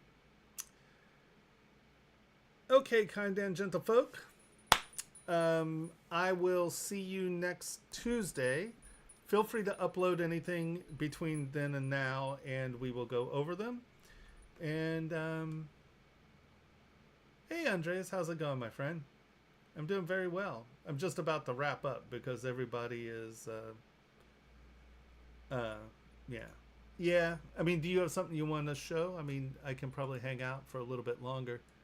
It's just there's very few people here because the streams are not connecting, like YouTube and Twitch. My restream isn't streaming through, so people don't know who I'm talking to. But I will be here next Tuesday at 5 Pacific Standard Time. And, yeah. Sorry to miss you there, my friend.